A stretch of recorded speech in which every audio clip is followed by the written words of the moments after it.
Good evening, everybody, and welcome to our alternative audio coverage of the World Cup round of 16 match between England and Senegal. I'm your alternative host, Nicholas Jones, and you are listening to the Commentary Hub.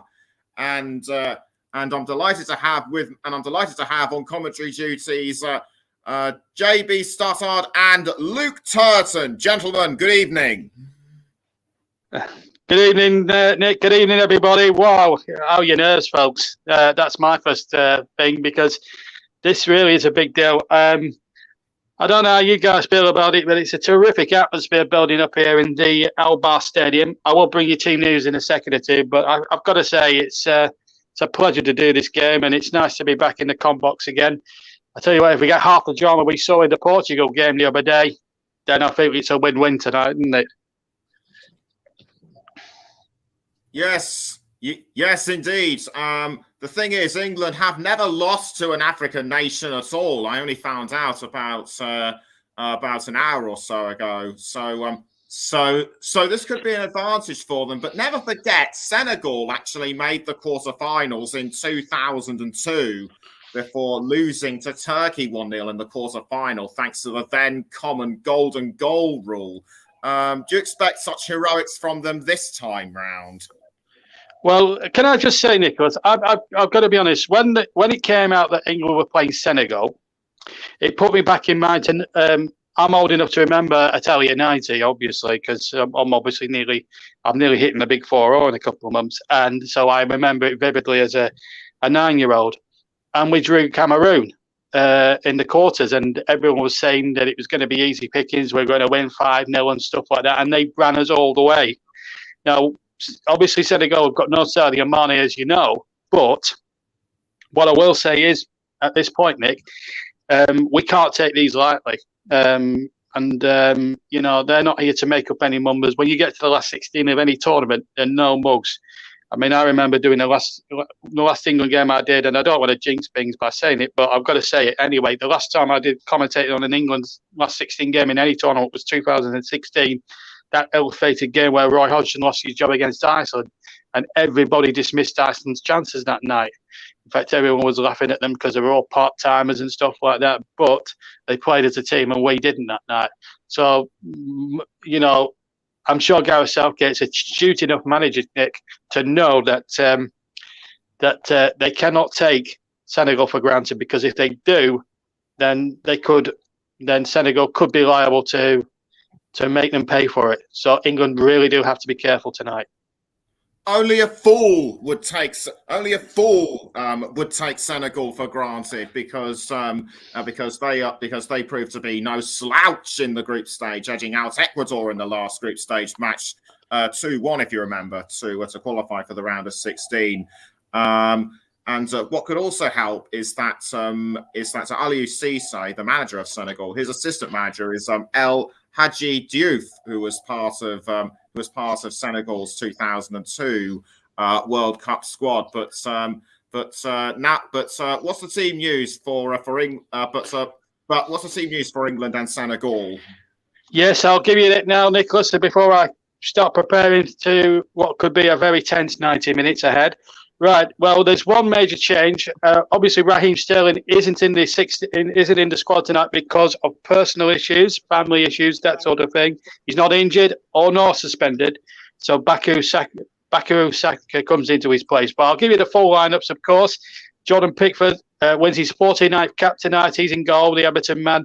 Kyle Walker wins his 72nd cap. He plays at right back. John Stones and Harry Maguire, nearly 100 caps, well over 100 caps between them. At centre back. Luke Shaw, 27th cap tonight, plays at left back. Declan Rice, then we go to the midfield. Declan Rice winning cap number 38, the West Ham man. Jordan Henderson, experience in the middle of the park. He makes his 73rd England appearance, the Liverpool man, also vice captain of England. Jude Bellingham, of course, he's there too. The Borussia Dortmund man, who really played well in that first game. Strutted in a bit about you. Fitted in and out against the US, and of course, and Bukayo Saka, the Arsenal man. What courage to come back from heartbreak at the Euros last year and to do well this time World Cup. Then we got Harry Kane. Look, he's 2 away from equaling the record set by Wayne Rooney for England in all-time goals. And then Phil Foden, the man who came into dramatic effect against the Welsh last time out. For Senegal, very quickly, Edouard Mendy of Chelsea's in goal. And then it's Youssef Sabri, Koulibaly, the captain, who's also plays for Chelsea. Diallo as well. And then we've got Ismail Jakobs, Pathé Ciss, Papouas Mendy of Leicester, of course. And Ndiaye, the Sheffield United player, he's winning his 5th cap tonight. Diatta of Monaco, 29th cap for him tonight, just the 2 goals. Ismail Assar will be the main threat, the big Watford striker, 52nd cap tonight, scored 11 goals. And also watch out for Salernitana's Barola Dair as well. He's 23rd cap tonight and has scored 4 goals already. I won't run through the substitutes, Nicholas, until near kickoff because there's so many to mention. We haven't got much time to fit in with the build-up before then. But join us in about 5 minutes for the anthems. Until then, it's back to you and Luke.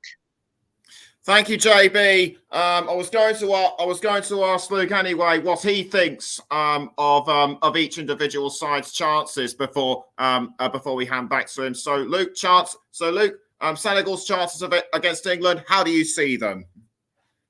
I think Senegal will probably put us under a lot of pressure because we seem to have a lot of talk from, especially the fans, of the quarter-final opponent, and we seem to be forgetting that we're playing Senegal tonight. So let's just hope that we haven't taken it too much for granted already. But I mean, they've got dangerous players, and they're quite big, Senegal, as well, in height-wise. I mean, they're probably one of the biggest teams in the tournament, so we need to be on it from minute 1 and not let them into it at all. And I'm really fearful for Ndiaye up front because he's got pace, he's strong, and against our back line, that could cause some issues. Yes. Who's your standout player for Senegal? I'd say that Ndiaye up front for me. Right, and as for England, what do you think Gareth Southgate will have to do differently to get round them? Because each nation will use a very different strategy compared to what he does. I think that you just play your normal game and make sure to try and get in behind, take the game to Senegal, and try and move the ball quickly so it's not kind of within one player's feet for more than a couple of seconds, and try and create some chances, because otherwise, if we sit off and try and counter, then Senegal are quite capable of just scoring goals and taking their chances. Yes, they certainly might be, and this could well be the time, yes, they certainly will be. So a final score prediction before I throw back to you and JB. I'd say 2-0 to England. I've got to be confident. Cocky or confident, whichever way you look at it. So is this the night that Harry Kane breaks the record of England's national goal set by Wayne Rooney? We shall find out. So I'm now going to hand over to our main commentators, Luke Turton and JB Stottard. Take it away, boys. Thank you very much indeed, Nicholas, and welcome everybody to the Al Bayt Stadium.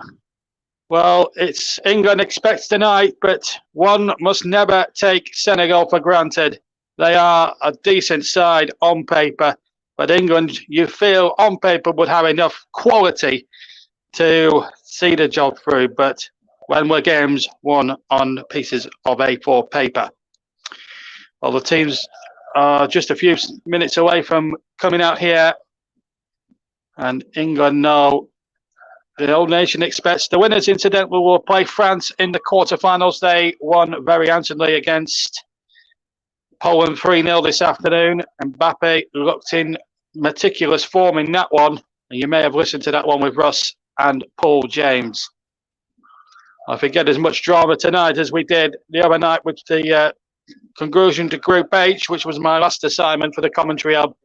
Then I think we will be in for one hell of a finish as we now await the sides in earnest here this evening. What an atmosphere it's building. Luke Turton's alongside me tonight. Luke, what a buzz, and you're very brave with the prediction. Obviously, me being the commentator, I'm sitting on the fence.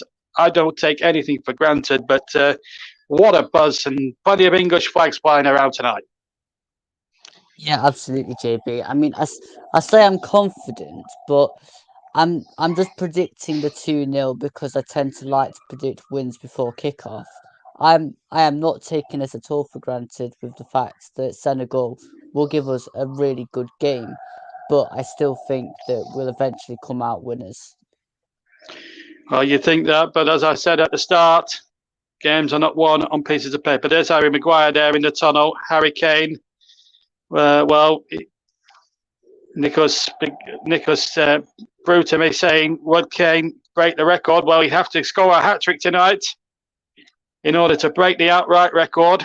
2 goals tonight would equal the record, incidentally, held by Wayne Rooney, who has 53 goals. As I said, Kane has got just a 51 at the moment. So he's second in the all-time list. And then there's Bobby Charlton on 49, Lineker on 48. And then I think it's Jimmy Greaves, the great Jimmy Greaves, the next one up. Don't quote me on that.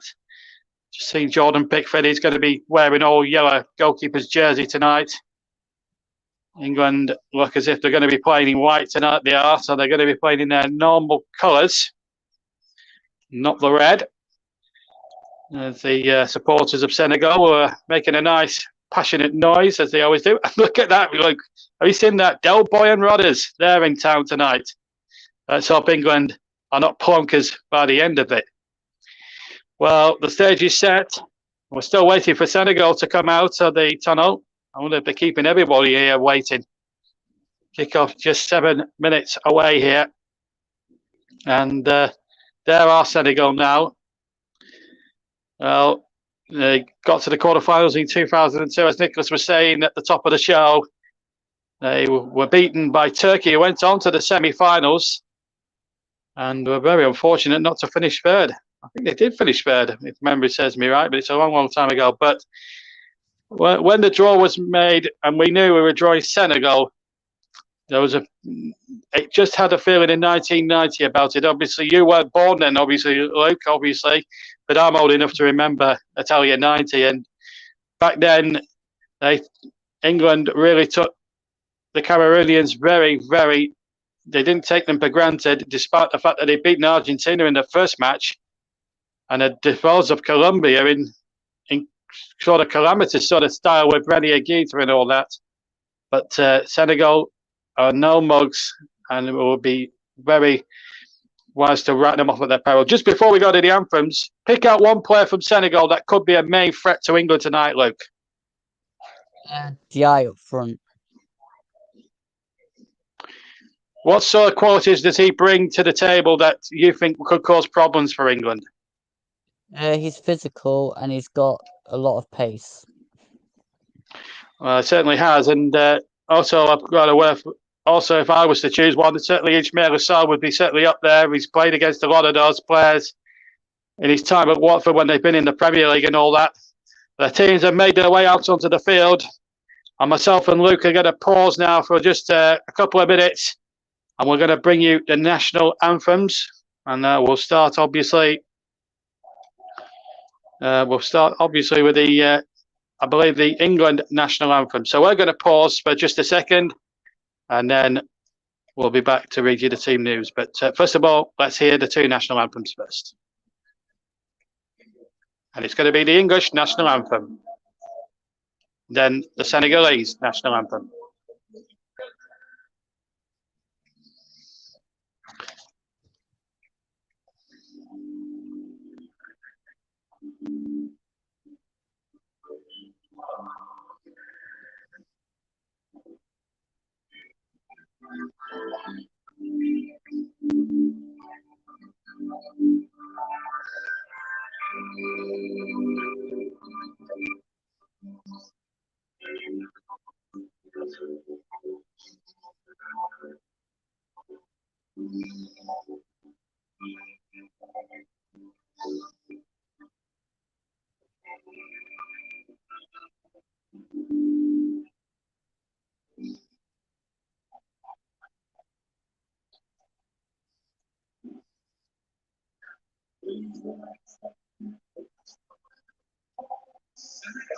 Now the Senegalese national anthem.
Beautifully sung, both passionately sung.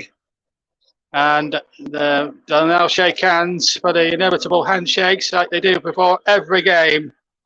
And let me give you the two lineups. Starting with England, Jordan Pickford is in goal, winning his 49th cap today, or tonight rather. Kyle Walker then. A back four tonight of Kyle Walker, John Stones, Harry Maguire and Luke Shaw. And then in the midfield, we've got Declan Rice and Jordan Henderson, and possibly Jude Bellingham in there as well. Bellingham winning his 21st cap tonight, Henderson his 73rd, Rice his 38th, and then up front, Bukayo Saka of Arsenal, 23 caps to him tonight. Harry Kane winning his 79th cap. Remember, 2 away from equaling Rooney's record, 3 to beat it outright. And Phil Foden wins his 21st cap tonight, the Manchester City star, who's had a terrific season in Sky Blue for them. For Senegal, who finished second behind the Netherlands, or Holland, to give him the whole title, they got no Sadio Mane, of course, no Raheem Sterling. Just before we move on to the Senegalese side, no Raheem Sterling if you joined us late due to family issues. That's the big news from the England camp. So Edouard Mendy of Chelsea's in goal for Senegal. And then it's Sabali, Kalabi, Diallo and Jacobs. Then it's Sis, Mendy, Ndiaye, Daita, and Shmer Assar, and Luke Turton's one to watch. Baloa Daya of Salernitana. Big physical presence up front. Referee today comes from El Salvador. That's Ivan Barton. Yes, I know. You heard it right. 2 assistants tonight. 1 a female, 1 a male. David Moran is also from El Salvador. He's one of the assistants. And Catherine Nisbet of the USA is the female assistant. We wish her the very best tonight. Sayed Martinez of Honduras is the 4th official, and if required, VAR referee is a Canadian, Drew Fisher. Just to run through the substitutes for England. No Ben White, he's flown back home, obviously, as you well know, and no Raheem Sterling tonight, at least, due to personal issues. So, Paul, these are the substitutes England can use. Pope, Ramsdale, Grealish, Rashford, Trippier, Phillips, Eric Dyer, Connor Cody, Trent Alexander-Arnold, Mason Mount, Callum Wilson of Newcastle, James Maddison, and Sam Gallagher of Chelsea. I nearly said Crystal Palace, but he was on loan there last season. Dieng, Gomez, Mendy, Cisse, Jackson, Konate, and Day, Barrow, Papu Sarr, Dayuno, Faing, Name, Ndiaye, and Gay are the Senegalese substitutes. There's Youssef Sabali. He's created 7 chances already at this World Cup. Pointless statistic, I know.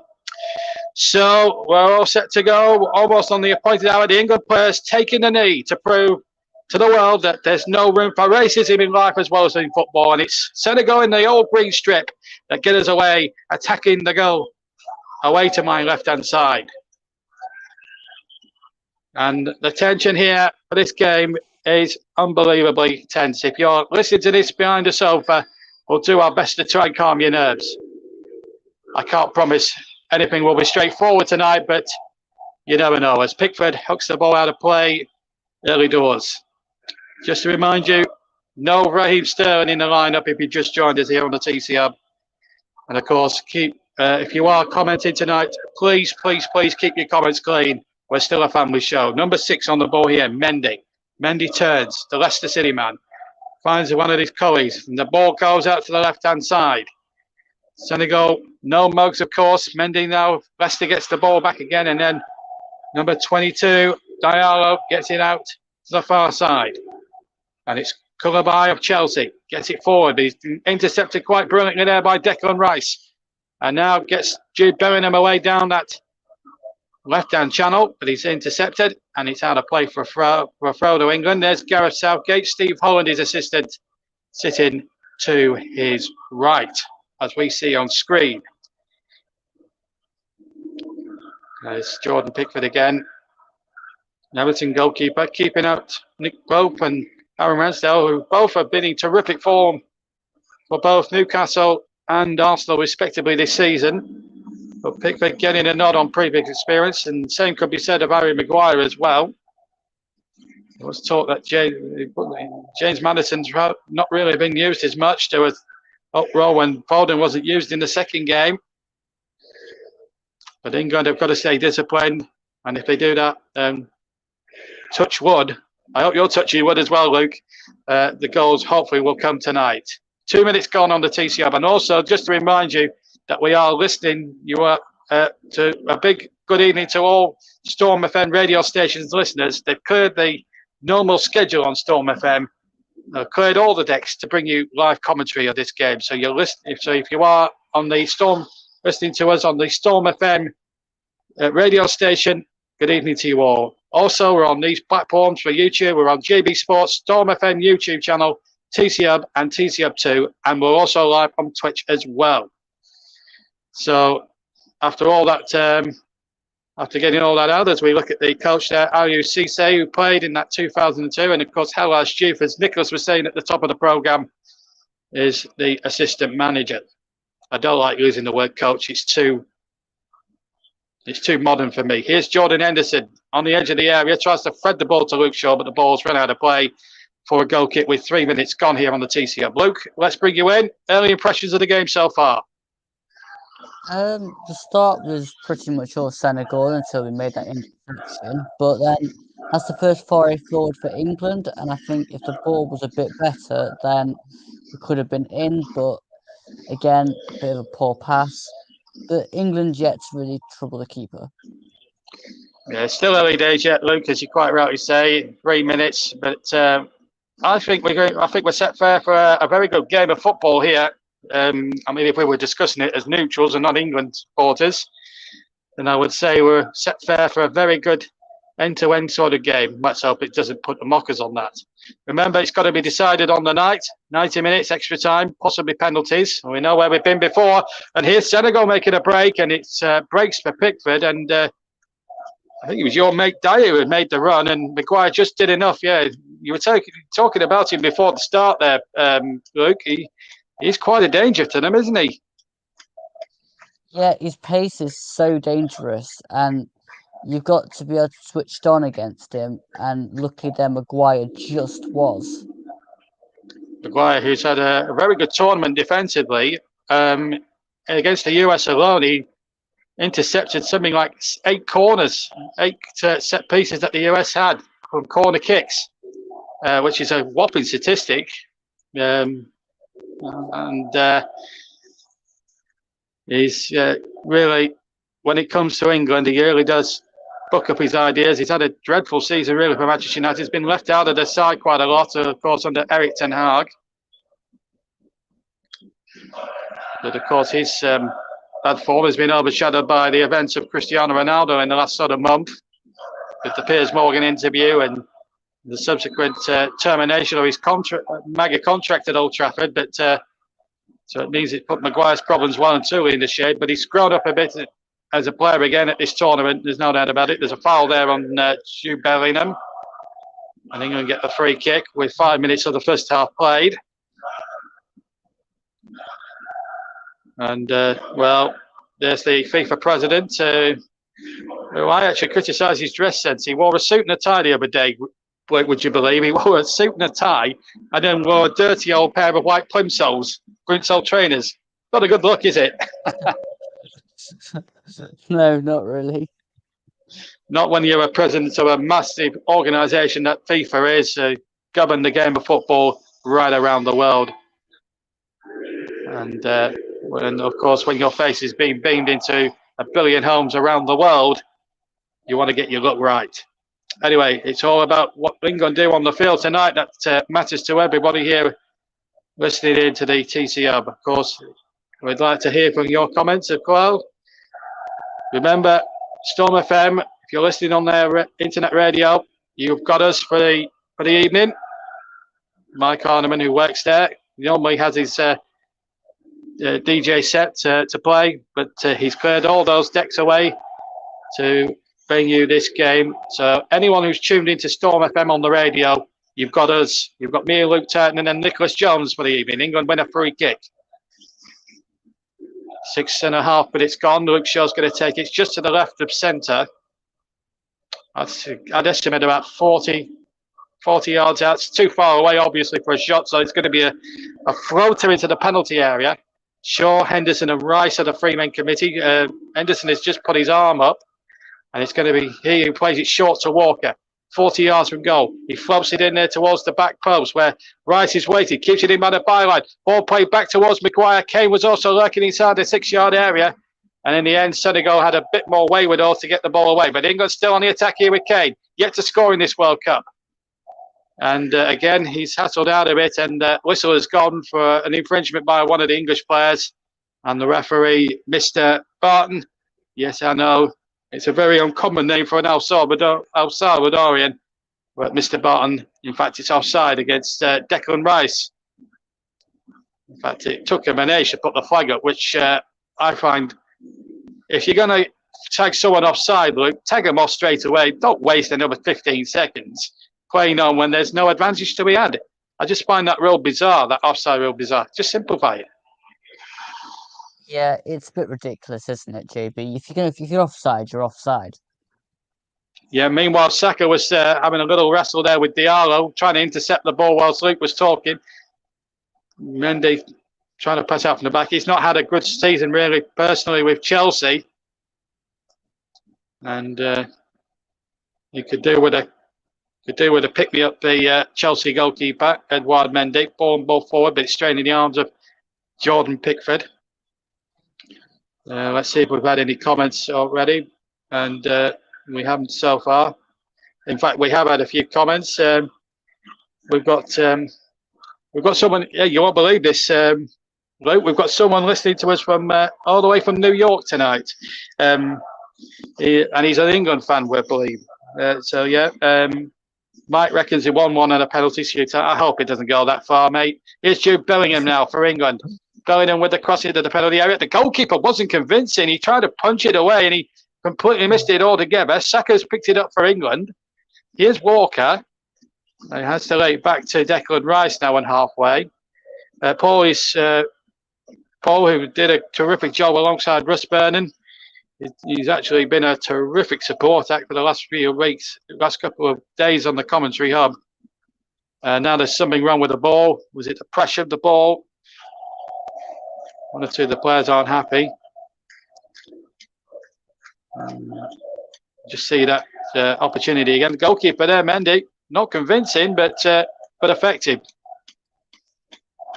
Yeah, I think he got a hand on the ball, which, to be honest, took it away from Saka, who was coming in at the back post. So he probably was a little bit effective, more than just claiming the ball there, JB. It all depends on your viewpoints, whether he wants to punch it away or catch it. Well, that's it. But it did the job, even though it wasn't convincing. We're coming up to 10 minutes gone. The Senegalese are starting to make a bit of noise with their drums and their tambourines and all that sort of thing. And they're here to enjoy the ride. They've really lit up the atmosphere here in Qatar for the last fortnight or so. That I have no doubts. At least it didn't burst, our host says. Remember Euro 2016? I actually can't remember because I'm being honest. But anyway, let's forget about Euro 2016. It was a tournament to forget, really, from a personal England point of view. Here's Bukayo Saka, who picks it up on the right-hand side. Has to go back to Kyle Walker. And now Harry Maguire's had, up till now, a good tournament for England. Having a bad time of it at club level, but when it comes to England, he's never let his country down. Here's Henderson playing the ball in towards the edge of the area. Bellingham picks the ball up, goes away from two Senegalese, finds Walker, who finds Maguire. Now in the Senegal half of the field. Luke Shaw of Manchester United's got it, winning his 27th cap this evening. And here's Harry Maguire, vastly experienced himself with 52 caps to his credit now this evening. So much experience. Possession, England obviously dominating right from the word go here with well over 60, I would say well over 60% possession. So England, as you'd expect, dominating the play, but at the moment Senegal finding it a tough nut to crack. But wait a moment, here's Saka now. He's this crossed to be a good one. Just behind the two England men in the penalty area. One of them was Foden, the other was Harry Kane. England still have it with Bellingham. Bellingham turns away actually there from Chris. Did really well. And Bellingham again on the edge of the area. And we played a 1-2 with Foden nearly getting through there.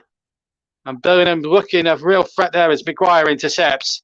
And the ball over the top. And Kane is onto it. Saka waits in the centre, but Kane's ball in. Probably hit it a little too early for Saka coming in.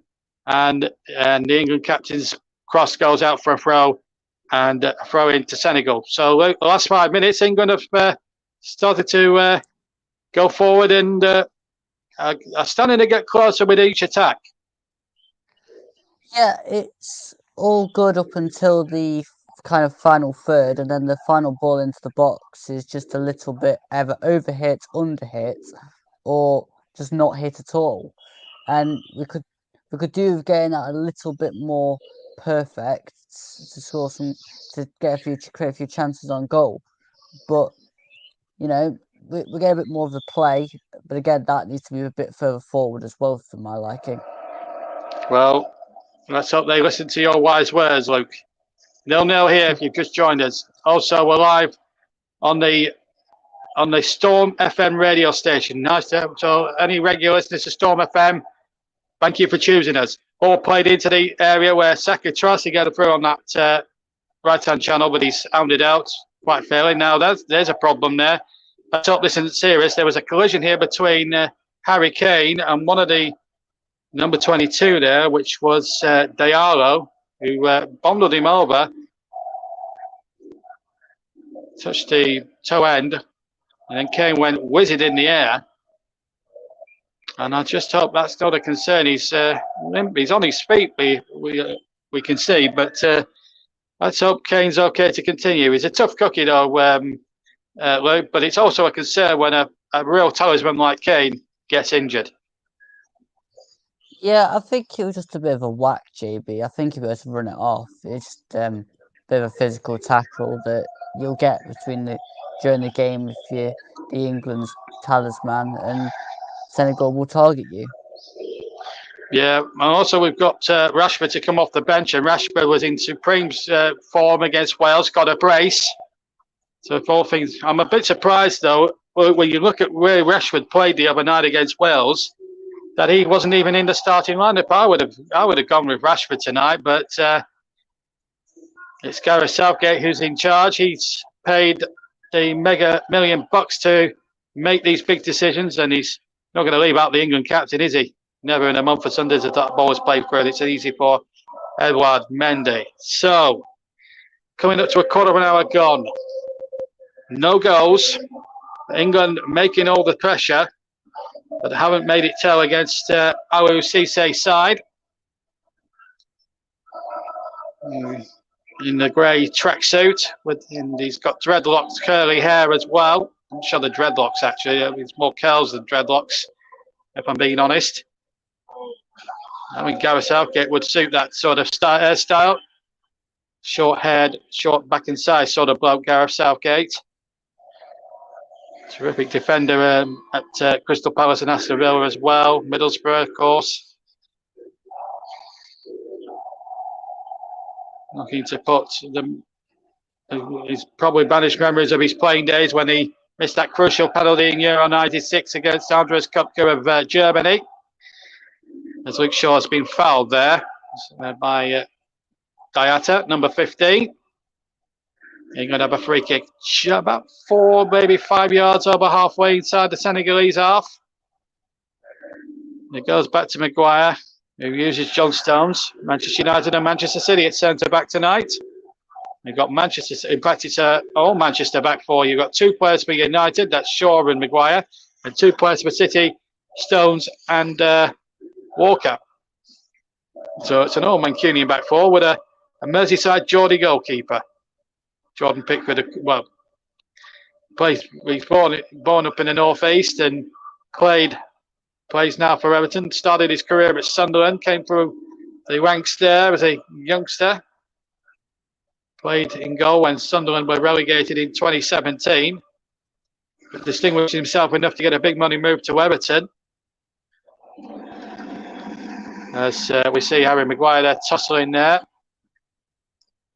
Game's just starting to get a little bit bitty here. But everybody at home, please keep calm. Carry on supporting England regardless. Early days yet. 17 gone. Long way to go yet in this last 16. Remember, the winners play France at the weekend in the quarterfinals. So if England were hopefully to get past Senegal tonight, they would have a much more tougher assignment against a very informed France, and Kylian Mbappe especially, who looks again the goods in this World Cup. And I think he looks a more awesome proposition this time round than he did in Russia 4 years ago. That's my personal opinion. But we can't really look far as to that yet, because there's still a long way to go in this one. And to underestimate the opposition, which is Senegal tonight, would be a very dangerous play indeed. Here's Kyle Walker on the ball. Goes back to Jordan Pickford. Pickford just casually, just striding out, knocking the ball short to Maguire.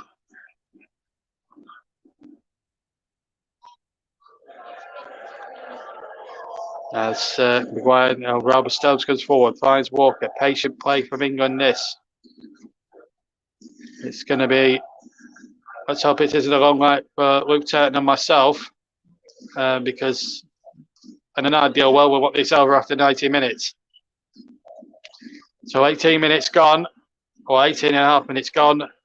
England, you'd say, will be on top at this point, but at the moment, whilst it's at 0-0, it's anyone's. It should be cleared here by Diallo, and it is quite easily. At the moment, it's England attacking and Senegal defending, but I'd like to see both teams come out and attack. And I think in an ideal world, we'd love to see that. But, well, we're coming up towards the 20-minute mark, Luke. And, I mean, we haven't had too many clear-cut opportunities. But the signs are good going forward for Gareth Southgate. It's just that end product you feel that is letting them down at the moment. But there's still time, you feel, to rectify that, surely. Yeah, absolutely. I mean, going forward, I think it's okay. I'm still a little bit worried at the back. I mean, we've been playing a few of the balls around, and a couple of times it's been inches away from Senegal intercepting the ball. But yeah, I mean, if we can get the end product right at the other end, then we'll be in business. It's just a little bit stop-start with the attacks currently. And in fact, the referee's assistant, I've just noticed, has pointed to the corner. So I think England there, hook by crook, have just got themselves a very lucky break there. They've got a corner. Yeah, I must because admit, I was. Yeah, because when Walker kicked the ball, he kicked it against the Senegalese player and it went straight out of play. Yes, I've just seen a replay of that, and you're quite right, Luke. I must admit, I didn't see it real time as I was listening to you and I was watching the path of the ball, but I never saw an initial deflection. It's only when you see another replay. Mind you, the referee was right on the spot, and also David Moran, the assistant. Well, credit to him. Here's Phil Foden there with the corner from the right-hand side, and up Kent the heads, and I think John Stones got the final header in, and in the end it's sails wide and over the top of the bar for a Senegalese goal kick. Real opportunity wasted there for England. Let's just see if that came off John Stones, definitely last. Just gone underneath it a bit there, Luke, didn't he? Yeah, I mean, again, it was aimed into the sort of right area, but the execution from John Stones just wasn't quite there. Well, there you go. And let's just cut off for a second whilst Senegal are just, you're not missing anything. There's a few comments as well. We've got a guy in from Martin Drums too. He says hello from Calgary in Canada. Of course, Calgary held their Winter Olympics back in '88. Good to find you guys online. Go England. He's an England fan, and he also says nice to find this stream because the BBC football coverage doesn't work over here, as you probably know. So yeah, thank you. Please subscribe to the channel, and if you are watching on any of the other platforms, whether it be TCO2, JB Sports, or Storm FM's YouTube channel, please subscribe and hit the notification bells, please. And we're also live on Twitch as well. Good evening to all our Twitch listeners out there. And the ball played in, a chance inside the penalty area, and England get away scot-free there. Ismaila Sarr has been penalised for a foul on the goalkeeper, but Dyer got the first header in, and Sarr came steering in there. England making mistakes, and as you were saying, Luke, Maguire had made the mistake. Dyer came in, Sarr came in. In fact, he was penalised for a foul on Pickford, but England can ill afford mistakes like Maguire's then to come back and bite them. We've got to get the ball forward. We've got to stop messing around with it in our own half and giving them opportunities, because that's exactly what we're vulnerable to. And Senegal are going to play on it if we let them. Whereas if we got the other end and try and create a few chances, it takes the pressure off the vulnerability at the back. And in fact, I'm sorry to break off for a second. There's a possible penalty check being. In fact, the check has been completed. It's not a penalty. There was a possible handball, but it would have been rather harsh having looked at the replay to have given it. But no penalty. Well, I must admit, I never saw a handball in the whole incident there. But England, you have to say, I've just got off a little scot-free at the moment. England 0, Senegal 0. We're about halfway through the first half here on all the TCO platforms. Just to remind you, Storm FM Radio. If you've tuned into the Storm FM internet radio and you're expecting to find your normal Sunday music programs, well, I've got to tell you, they have been shelved for the evening. So they can bring you this commentary live for you. So this TCO commentary also being played out on Storm FM radio, on the Storm FM radio station. So if you've tuned into Storm FM and wondering what these two strange voices are, this is Luke Turton and myself, JB, John Stuttard, who are taking you through this England-Senegal game live for you on Storm FM's actual radio station tonight, as well as the normal TCO platforms on YouTube and on Twitch. Nice to have you with us. Special good evening to you all if you joined us on the Storm FM radio. 24 gone, no goals, but plenty of incident. Here's Maguire charging forward. Again, gives the ball away needlessly. And then the ball not forward, and then England going to get plenty back there. Declan Rice was covering and bails out Harry Maguire. Ball recovery time, 14 seconds England, 29 seconds Senegal. But that really means diddly squat in the grand scheme of things. Whilst there's a quiet spell in the game, let's just listen to one or two of the comments that have come in. Nasimo King, watching the game on Telemundo and simulcasting your audio. Good evening to you. Mucho gracias. And mucho gracias to you too. Thank you for having us with us. Mike says, big chance for England there from the corner. They got away with that one. Massive chance. And Mike says on the penalty, would have been very soft to give it as a penalty. But with penalties that we've seen in the last few days, you never know. So that's just some of the comments that have flooded in the last sort of 5 minutes or so. And you can, as long as you keep your comments clean and not swear, we will accept them and read them out on air for you. Declan Rice now to Luke Shaw. Knows it's Jude Bellingham. Playing out on the left-hand side tonight. Declan Rice of West Ham. Finds Harry Maguire of Manchester United. Oh, rather, John Stones, sorry, of Manchester City. Here's Declan Rice again. Bellingham, who's just drifted into a more deeper role. Saka now has come out onto the left-hand side from the right-hand side. Tries to link up with Foden on that left-hand side. Can't find a way through. 26 gone. Senegal, what a free kick. All that's given is an English throw. Well, we've said it all in the last few days in the World Cup, the conclusion of the group stages, the ill-discipline of Uruguay, of course, at the end of that Group H. All them folks in Group H. And South Korea stuck through right at the very last knock-ins. That was a privilege to cover for the TC Hub. France going through, the Dutch going through. Watched their game back. I was due to commentate last night, but I had to curtail it due to personal issues. But they've been sorted, and I'm back behind the mic for the big one tonight. Just to remind you, the winners play France, who beat Poland 3-0 earlier this afternoon.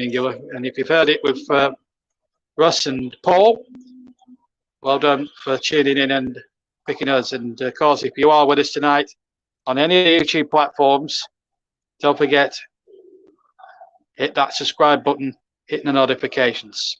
27 minutes gone. Henderson has a throw for England. No, he's going to leave it to Kyle Walker. Deep inside Senegalese territory. And Kane has drifted out to the right. He should really be in the centre of the park, in my opinion. I know he likes to drop in deeper into the midfield areas, but really, when you look at it, he's our focal point. He's our man.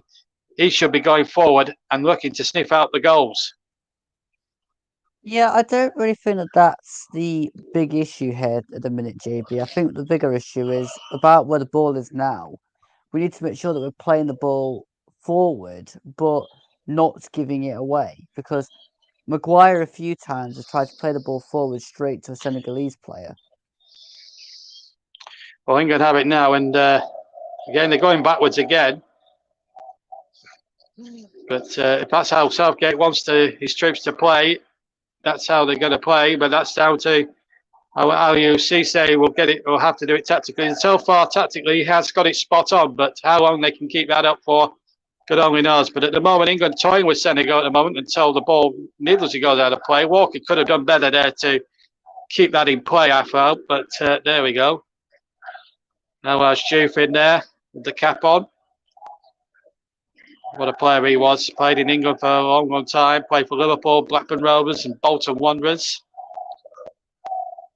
Terrific servant to Senegalese football and played in international football. Now there's an incident off the ball here. Saka was the closest player to the number 6 there, who's gone down in a bit of a heat there, which is Mendy of Leicester. Saka was also the other player involved. I'm sure it's just a draw. I think Mendy probably made a meal of it and tried to make a bit of a drama out of a crisis there, if truth be told. Jacobs is going to take the throw in now for Senegal, number 14. A long throw it is, picked up by Day, and a foul there has been given against England on halfway on the left-hand side. Foul on Ndai, free kick to Senegal. Mr. Barton, Ivan Barton, standing for no nonsense at the moment from El Salvador. I wonder if I do have my issues about the referee tonight. Of course, he's not from a country that's well renowned for their footballing prowess. But two of the three officials out on the field tonight are from El Salvador. So this really poses a real question. Are they up to a pace of a crucial game like this? We'll just have to wait and see. And the officials will have a bearing on things tonight.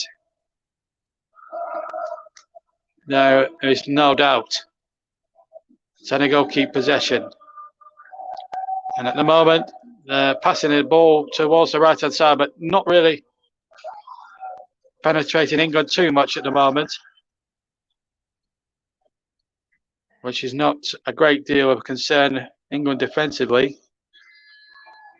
But with half an hour gone, Luke, England on top, but apart from that one scare when Maguire gave the ball away, they have been quite solid in a lot of things, and maybe patience is probably the key tonight, because Senegal, as we all know, will be a tough nut to crack, no doubt about it. Yeah, patience will be key, but I mean, we can still do better than what we've done so far in this game. And the ball's been given away. Just sorry to break off because Sarr's on the break. It was a bad ball away and a chance here now. And Senegal nearly scored from that. It was Dye who got the shot in. It was given away. I think it was Kyle Walker who gave it away on the right-hand side. England are trying to claim a handball. They've got a free kick now, halfway inside their own half. In fact, it was Saka who gave it away rather cheaply. And Ismail Sarr played the ball in, and Dyer, your friend, nearly penetrated England there, and it would have been from their own mistake, and England almost again paying the price, Luke. It's kind of what I was going to say, JB.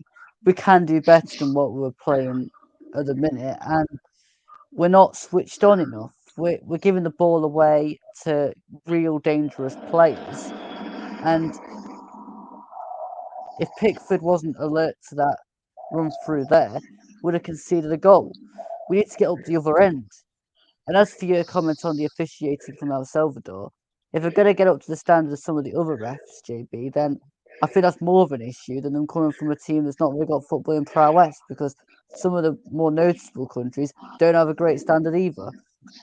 That's a fair point, especially our Premier League referees in our country, I suppose to admit. But it's just a little bit bemused that the only reason I question the El Salvadorian officials, the two, I think the US official, the female assistant, I think she'll be fine. It's just the ref man in the middle. I'm not sure about his credentials to referee a game at this pace. Can he keep it up? Here's Saka inside the penalty area, who've been mighty relieved that his mistake didn't end up being a goal for Senegal, because it wasn't for Jordan Pickford making a fantastic save, and England might have been in a mess.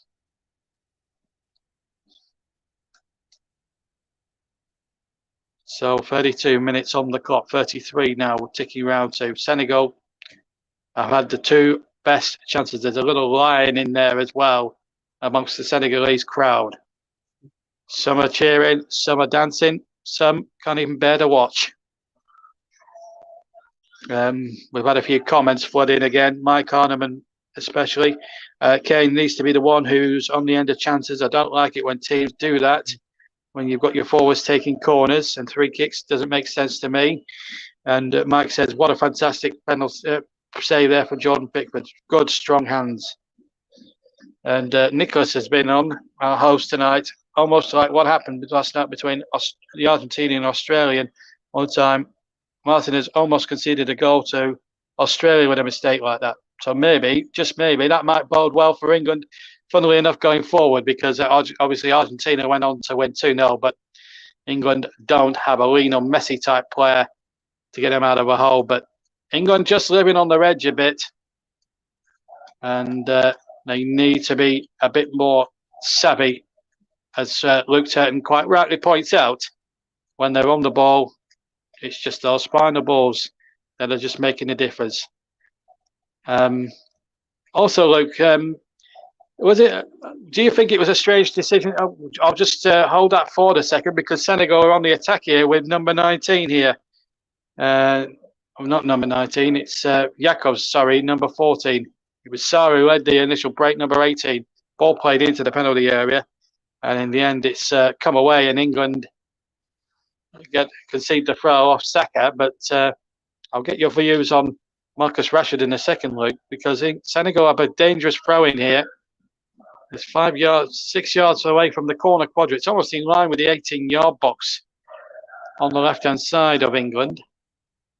England do get it out now. Harry Kane now needs to try and gain a few yards and try and get his colleagues into positions. He got a bit fortunate there. Attempted ball deflected. He found very kindly for Bukayo Saka. All played out to the far side and Luke Shaw. Into Phil Foden. Foden just losing his balance, but won the second ball very, very well. Finds Luke Shaw now. Plays it to Jude Bellingham. Bellingham now still on the left-hand side. We're inside the last 10 minutes plus any injury or stoppage time at the end of the first half. Maguire now has it for England. Goes short again to John Stones, who finds his Manchester City teammate Kyle Walker's long ball was down the right, intercepted. And the ball now is with Ismail Assar, who gets away from Walker. And Walker has to foul the Watford man. And Assar trying to show an imaginary yellow card. And I'm afraid that's disgusting behaviour. Just take the free kick, get on with it. Walker definitely tugged him back, but it wasn't a yellow card in my opinion. And Ismail Assar, if you're going to start showing imaginary yellow cards, then you lose respect with me. Then that's disgraceful behaviour. But it is a free kick to Senegal. 9 minutes now to go to half time. Luke? I've seen them giving his yellow cards though, JB. I just think it's the fact that he's asking for the yellow card that's the issue. But also, England need to wake up. I mean, for the past 10 minutes, we've not really done a lot, and Senegal have become more into the game. If we carry on going like this, the only thing I can see is us conceding. We need to wake up and get a grip. You're quite right as well. I mean, the points you make are very valid as well, but you're certainly looking at it from a really unbiased pair of eyes. I'm still a little bit English blood in me, but it's a free kick to Senegal. No doubt they could have had 2 goals easily tonight. And England really need to get a half-time, regroup, which brings me to the point, but we'll just see this attack about Rashford. I will come to the point with that in a second. It's the game now is being played very, very pacey now. It's end-to-end stuff. Diatta now comes forward for Senegal down the right-hand side. Now then, they've got plenty of players. Diatta continues to run. The ball out of play. Will be a goal kick. Now, let me just make a point about Marcus Rashford. He scores 2 goals against Wales, then gets dropped. Would it have made sense, Luke, in a game as important as that, to play him from the start? Because he offered a third dimension against Wales. What do you think? Well, it's fair to say, JB, that I was raging from the minute I saw the team and saw that Rashford was dropped and Saka had come in. Not because of Bukayo Saka replacing Rashford. Oh, wait a minute. Henderson for England, he scored!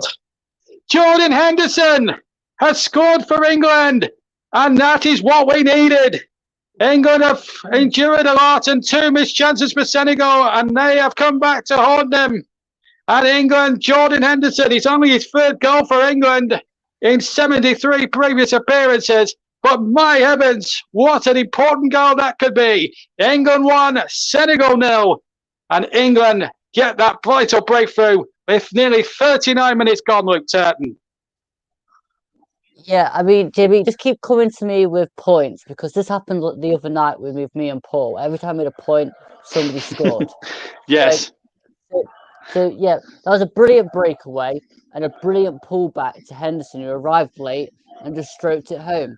I mean, that's exactly what we needed to do. It's basically against the run of play for the past 10 minutes, but that is a brilliant pullback from Bellingham and a brilliant finish from Henderson.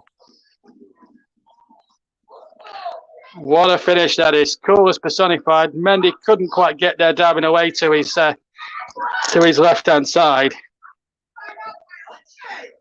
And England get the breakthrough. Well, there we go. Gareth Southgate, there's the applause. Get in, he says. Get in. And England, well, they've had to survive a couple of dodgy moments, of course, when Maguire gives the ball away, but really it is it has been a very, very, apart from those two dodgy moments, it's been a very accomplished England display. Gareth Southgate gets off the bench again. Wants more from his troops. We've got 5 minutes plus any injury or stoppage time to play at the end of the first half.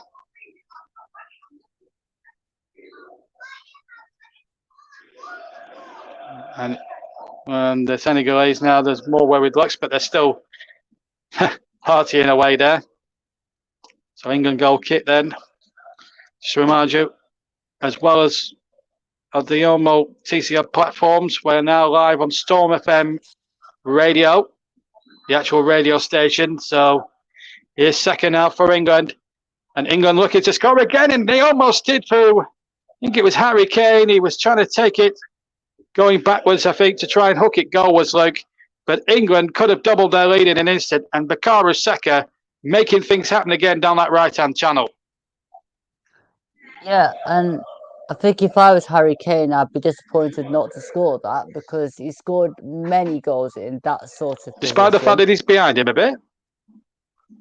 Yeah, possibly, but I mean, yeah, he probably has scored from that position before.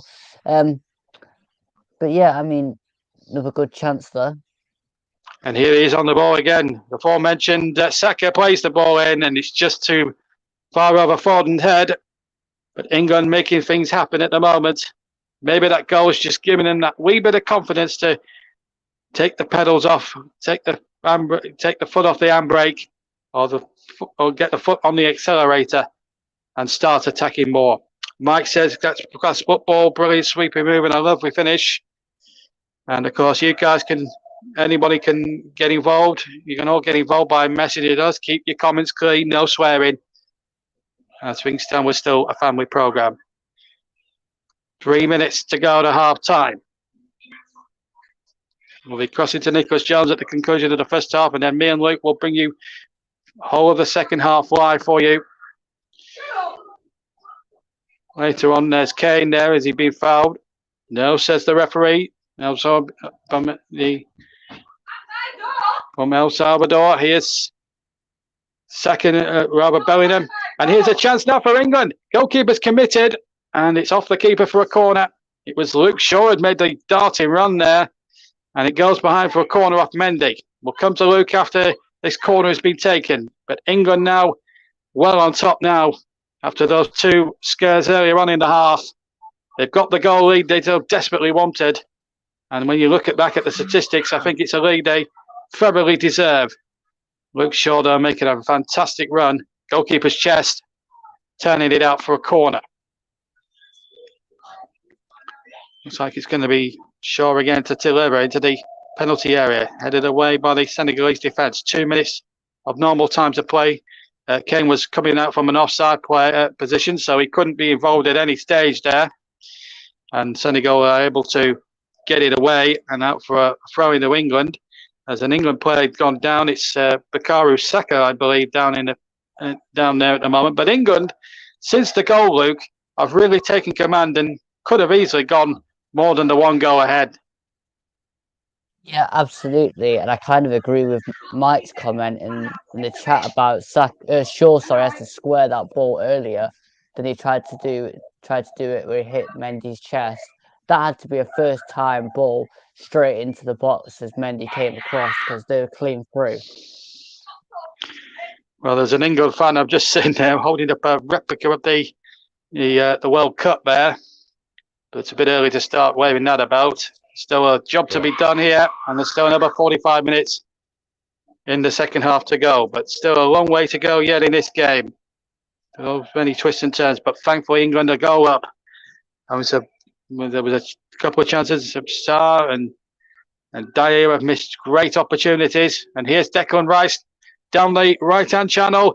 Again, nobody in the penalty area, but they've won a corner, and probably that was the best that Declan Rice could have hoped for under the circumstances. Good running, didn't get his head up, but he got a bit fortunate, but probably got the best result that England could have actually realistically got there. So a corner kick. We're inside the last quarter of a minute. 15 seconds of normal time. Then we'll get Sayed Martinez from Honduras to find out how long we're going to have. And it could be anything in this tournament. As I said the other day, Foden to take the corner. From the near side towards the back post where Maguire jumps. Well, he gets out jumped in the end. Shaw will try and retrieve it and lets it go for a throw. There's only going to be 2 added minutes. So we're back to the most sensible amount of stoppage time at the end of the first half. So as we go into those 2 minutes, Luke, what have your overall impressions of the first 45 minutes been? Yeah, it's been a bit topsy-turvy for England. They started having a bit of play in the first part of the half, then Senegal came into it, and then we've kind of finished it more on top again. I mean, with the Rice run a couple of minutes ago, I think he could have pulled it back to Bellingham. But yeah, here we come again. Yeah, Kane was dispossessed, however, and Bellingham has won it back, but illegally, says the referee. Ismail Assar getting the wars. Running back a battle between him and Bukayo Saka. Saka did block him off, though, if I'm being totally blunt. But we're now playing the second up to 2 added minutes. Nice to see a bit of sensible amount of stoppage time being added on at the end and not 5, 6, 7, 8 minutes that we were getting at the start of the tournament. That really yanked a lot of people. That really yanked a lot of people's shades, didn't it, Luke? Yeah, don't talk too soon though. We've still got the second half added time to come yet, JB. Yeah, but in terms of the first half, that's what you'd expect, 1 to 2 minutes. Second half, yes, you quite rightly say it's a different kettle of fish entirely. But England, more importantly in that, are in the lead. As the ball's pumped forward and Walker's able to get it, Saka away. We've got about 10 seconds. I should also say that it is a minimum of 2 minutes. The referee from El Salvador could be liable to add time on for at the end of added time. As the ball is pumped in there by Yakovs. England can ill afford to lose one right at the end of the first half, but Bellingham putting his head in where it could have hurt. Has come away with the ball and he's run sort of 10 yards with the ball and he's fed it into Foden. He's fed it into Kane. Now this could really put England in a great position, and he has. Harry Kane has done it. It's 2-0 England. Wow. What a breakaway, Luke. 2-0 England. That is what you call counter-attacking football. That was brilliant. What a move. And it was all started really by Jude Bellingham putting his head in where it really did hurt. It really was. He stepped the move up and then ran something like 25 yards with the ball. He put it into Foden's path. And then Kane, acres of space, definitely onside. Look at Bellingham run there. As the whistle sounds for half time, your views on that one. How did Kane stay onside there? That was brilliant. And he held his run perfectly, Luke. Well, he held his run because we basically ran from behind him for a starter, but also Kane was due a goal in this tournament. He'd gone through the whole group stage without scoring, so he was bound to score tonight. But Bellingham, again, wow, that was a brilliant run. Yes, it was, and that now puts him one behind Rooney's record. Well, one away from equaling Rooney's record. Didn't he take that superbly well? And the England fans, and I number myself one, oh, he celebrated like it was 1966 all over again. The whistle has gone. So England lead 2-0. Let's just read a couple of comments before we head back to Nicholas Jones. That's beautiful. What a finish. Don't keep Harry Kane down for too long. And Jude Bellingham did fantastically there. So there we are. That's the story as we go into half-time. England had to survive a couple of scares when Sarr and Dyer had real opportunities. But Pickford bailed them out when it was needed to. And then Jordan Henderson, only his third goal for England, swept in from 6 yards. And then Harry Kane from a breakaway after some great work from, first of all, Jude Bellingham, who put his head in to win the ball in the first place. He went on a 25-yard dash. He played it to Phil Foden on the left. He played it into the centre. Kane went on and finished from just outside the area with the keeper advancing. So England are in complete control and stand 45 minutes away from a place in the quarterfinals, potentially against France. Half time here as we hand back to Nicholas Jones. England 2, Senegal 0. Thanks, JB. Finally, Harry Kane gets off the mark at in Qatar 2022 as a contribution to putting England in front. But Jordan Henderson, that first goal, as you mentioned in commentary, JB, just coolness personified, just cool as you like, and he to me just scored like he didn't have a care in the world. Or should I say, Luke?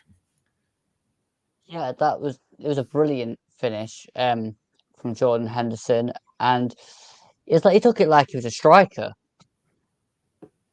Yes, indeed he did. But Senegal had a couple of chances themselves, didn't they? I think Diar came close to. I think Diar came close to breaking the deadlock at times, but it's just lucky that Pickford and one or two of the England defenders were there to stop him. Yeah, Diar, I picked him up for kickoff, and again, he's proven why he's so dangerous for Senegal. But England, if they don't create their own downfall, then they're not going to get into these positions. But the first half, we were a bit nervous at the back, and Diar was getting in behind. So I mean, he had a couple of chances. We dealt with it and went to the other end and capitalised on our two chances. So at the end of the day, the scoreline says that we're 2-0 up and we're in the lead currently. Indeed we are. But before we go into any further discussions, just got time to plug what's coming up tomorrow. On the Commentary Hub, and starting tomorrow at 3:00, it's Japan against Croatia with Russ Vernon and Mike Harneman on comms for that one, and later on at 7:00, Brazil against South Korea. Jack Hesson will be the man behind the mic, and South Korea, given their position in Group H, they could well spring a surprise against Brazil, and I must say Japan very surprised that they won their group, because I thought Spain was going to do it, but we're starting to get a bit off the subject here. But anyway, Senegal. What do you think they have to do to up their game for the second half? I mean, it's very, very difficult, but I think if they keep playing and keep trying to create things, they could get a breakthrough. But again, it all depends on what they intend to do. I mean, they could switch it up and put a couple more up front, switch out Diatta. I think he's playing behind with Njai. Switch a couple of those two out, put maybe Jaiju off the bench on, but I think at the end of the day, I think England's counter-attacking has been brilliant this evening. Yeah, but we've also got to go back to someone we discussed. We've also got to go back to someone we discussed earlier, Marcus Rashford. Surely he's got to come on sometime during the second half, early on, ideally. Yeah, I think Southgate will switch out a couple of players if we get another early goal in the second half, because then you can probably take Saka off, put Rashford on.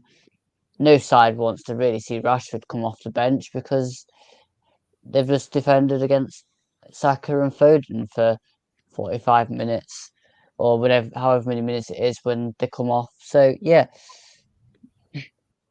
nobody wants to see Rashford coming off the bench in that position. Even though we're seeing the likes of experienced players such as Maguire, Henderson and Kane, it's really great to see some young blood come in come in and contribute to England's scoring, isn't it? Oh, absolutely. Yes, yes, indeed, and yes, indeed. I just taking another look now at that Kane goal. Really good play up front. Really good play up front by Bellingham, and Kane was just able to finish that one off really easily. I think he might have had a bit of help from Phil Foden. Oh yeah, he definitely had the assist goes to Foden and it was played across to Harry Kane who just puts it away. I mean, I think we were waiting for Kane to score in this tournament and he's just done that.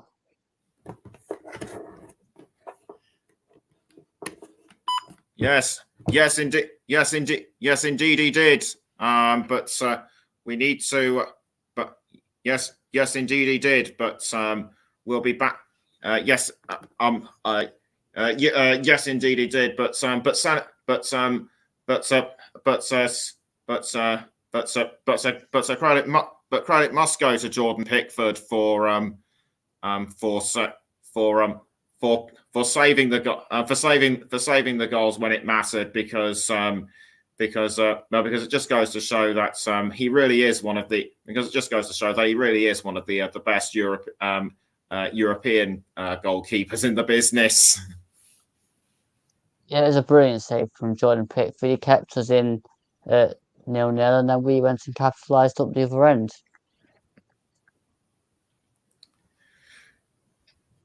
Yes, that's right. But that's right. So now that England are 2-0 up against are now 2-0 up against Senegal. How do you see the final score being played out now? Are you thinking that England could at least get two, possibly even three more goals? I think that England could. It all depends on how England's approach is. I mean, England could come out and get a couple more, but again, it also depends on how Senegal come out in the second half. They could try and make it even more difficult for us. So in this World Cup, you never know what's going to happen, Nicholas. You just never know. Now is not the yes, but even so, now is not the time to get complacent. We're going to take a bit of a short break, but do join us just before the start. But do join us just before the start of the second half. We'll be right back.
Welcome back to the Commentary Hub's coverage of England against Senegal in the round of 16.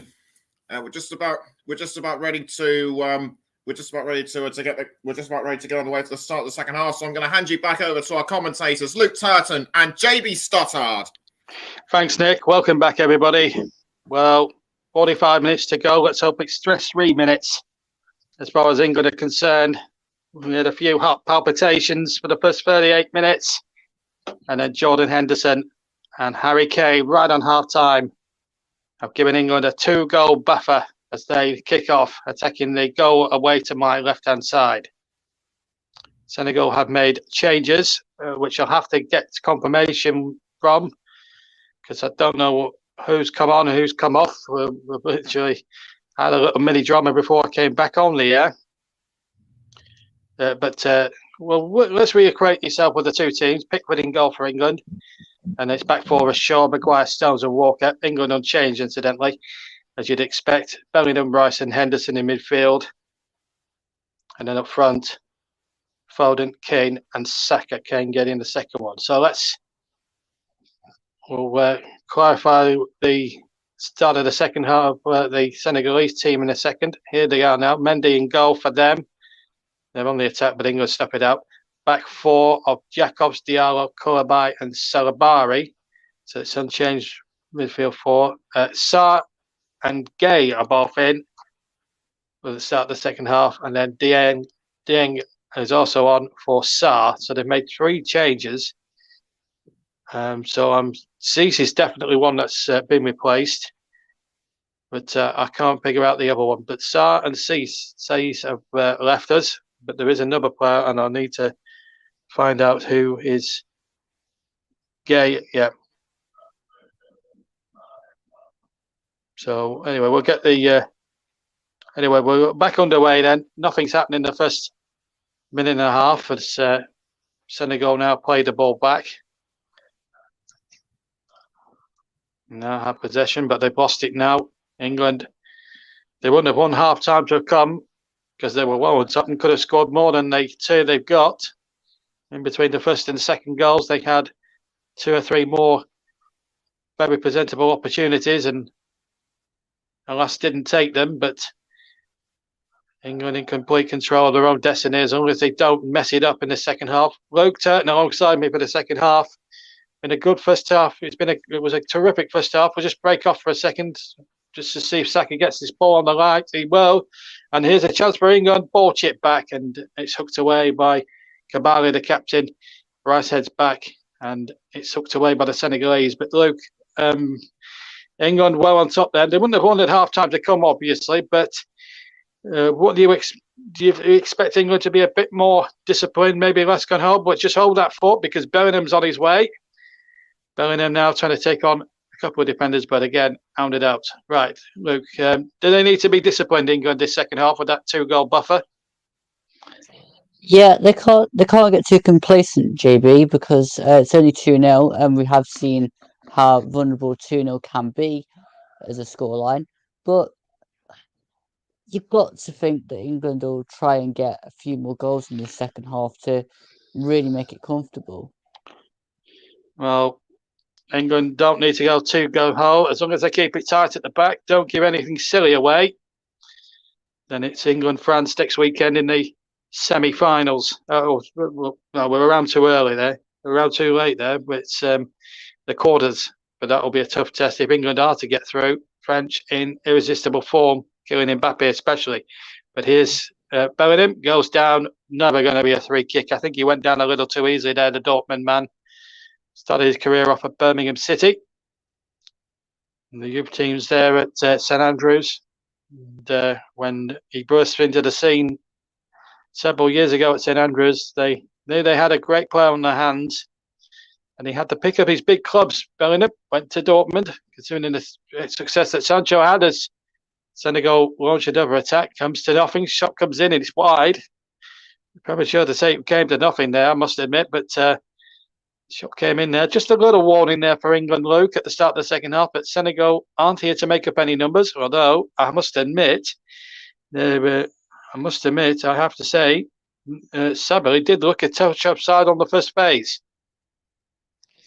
Yeah, we've still got to be switched on, and I don't think in that moment we were as switched on as we could have been. Yeah, but in the end, Papa Sarr had the shot at the end. So Ismail Sarr has gone off, obviously, and his namesake has come on. All a bit confusing, those substitutions. I had a little crisis. I'd signed out the streaming software and had to get Nicholas frantically to get me back into it. But we've had 5 minutes of the second half. Just to remind everybody, if you're tuning in on Storm FM's radio station, the actual radio station, expecting your normal musical programs, they've been shelved for this week, I'm afraid, to bring you this game between England and Senegal. So if you were hoping to listen to a bit of chill out music this Sunday night, well, it's been replaced just for 1 week only. So you're getting commentary of England Senegal, but I'm sure you understand that. But a big welcome to anyone who's listening on Storm FM, maybe. So if you're wondering who the unfamiliar voices are, Nicholas Jones you heard at the start, and of course myself, John Stuttard, and Luke Turton, your commentary duo for this one. England leading by 2-0. Jordan Henderson on 38 minutes. Harry Kane, 45 plus 3 minutes. Is Shaw out on the left-hand side, gets the ball forward. It's out of play for an England throw-in. And almost halfway inside the Senegalese half on the left-hand side. Gareth Southgate and Steve Holland there, the management duo for England. Last couple of tournaments, remember. World Cup semi-final, Euro 2020 final, and they didn't really do themselves justice on the night, despite drawing 1-1 with Italy and losing on penalties. Marcus Rashford. Well, we were talking about would his services be needed, and possibly second half. That was certainly a debate that I was going to have with you second half. At the moment, as things stand, it might not be purely academic, because England are at the things stand, dare I say, cruising, and they're in possession now deep inside the penalty area with Jude Bellingham. Good skills by Bellingham, just hounded out a bit by 3, maybe 4 green shirts. Here's Kane in possession. Finds Declan Rice. England looking more and more comfortable as each moment goes by on the ball. Certainly Bukayo Saka of Arsenal. What a tournament he's having.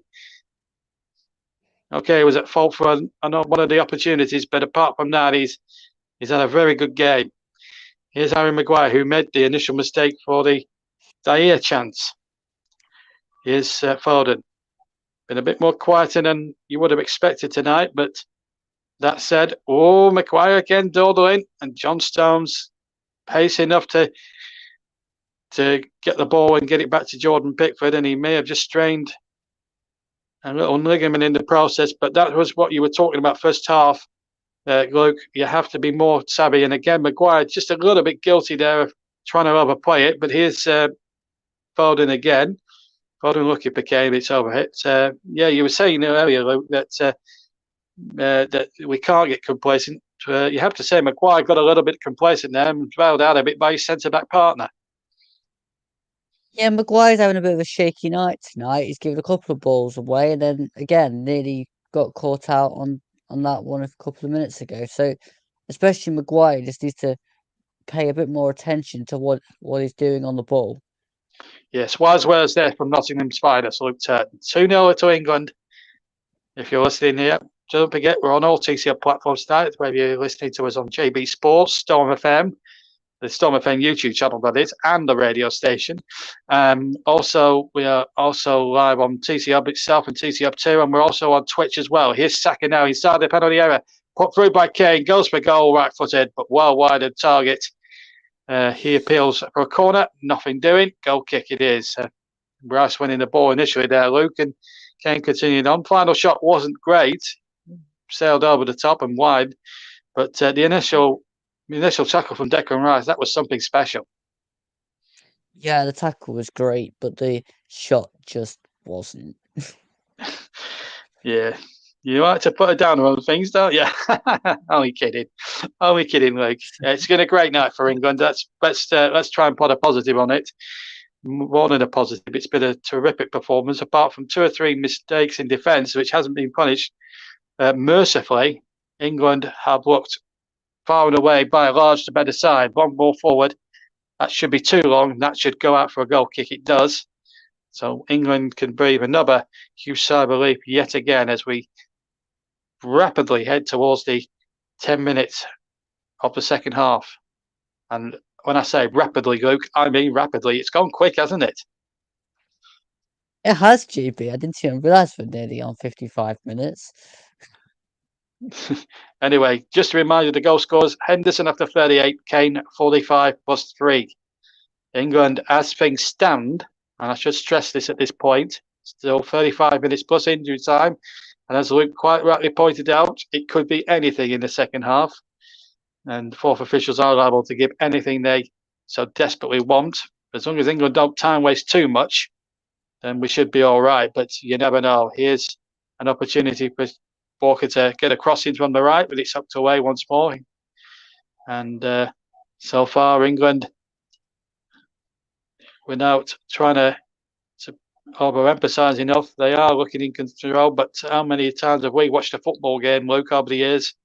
A team looks in complete control at 2-0 and then starts to switch off. England can't afford to do that. Kane shoots. Goalkeeper didn't hold it and was very thankful that there was nobody in a white shirt following in, Luke, because that could have easily been punished. Good effort from Kane. Very speculative. Good speculative effort there from Harry Kane. Goalkeeper didn't cover himself in glory, Luke, but he was very merciful. The fact that there was no England player following up. Yeah, it was a good shot from Kane into Mendy's arms, but Mendy didn't hold it. I mean, I've not been impressed with Mendy this tournament anyway, to be honest. But again, I don't think anybody could gamble on it that quick. You'd have to be lightning fast to get on that error. Well, yeah, true, but it's called they're calling the trade anticipation. But anyway, England anticipating another attack possibly here through Harry Kane. He's broken his duck in the World Cup forward and running down the left hand side, and there's Saka to tap in number 3. Chips it over the keeper. Yeah. And England now go, you feel, into an unassailable 3-goal lead. Bukayo Saka, whose play tonight has deserved a goal. It's got its goal. And with 57 minutes gone, touch wood, England are 3-0 ahead and surely now sailing into the quarterfinals, Luke Turton. Again, that's brilliant play. And it's a brilliant finish from Saka. But what a move in the first place. Kane, good anticipation. Watch this now. Saka, there's Kane on the ball. Gets a bit lucky, breaks nicely to Foden, who does really well to escape 2 challenges. And no doubt about it, Saka was onside. Luke. Great finish, as you say, but you have to say good work from Kane and Foden in the first place. Oh yeah, great play by Kane. Then just the run of the ball goes to Foden. He beats a couple of players and pulls the ball across. Brilliant. Brilliant indeed. England 3 up, and as things stand, dare I say it, are coasting into the quarterfinals for a little date with France. Le Crunch, I think we might term it next week. Well, they always say that when England and France collide in the Six Nations in the rugby, always call that clash Le Crunch. Well, England looking on song. Saka, after 57 minutes, is proving his worth to the England cause once again. And that also is his 7th goal for his country as well in just 23 appearances. Terrific return from him. And underlining the faith that Gareth Southgate has placed on him. And when you think back to July last year, when he missed that horrible penalty, and it was a horrible time for him, how he's bounced back. Bounce back has been nothing short of phenomenal. As Kane plays the ball to Walker, and he hits the defender and goes out for a throw, and he's going to have to get some treatment here. No, he's up on his feet. Good. I'm glad he didn't milk that there, the number 14, the substitute. He's known as a substitute, I don't think. Jacobs, sorry. So that's 3 goals in 3 games for Saka. That's his 3rd goal in the tournament as well, actually. And Kane now has 1 to his name. And Henderson moves as well.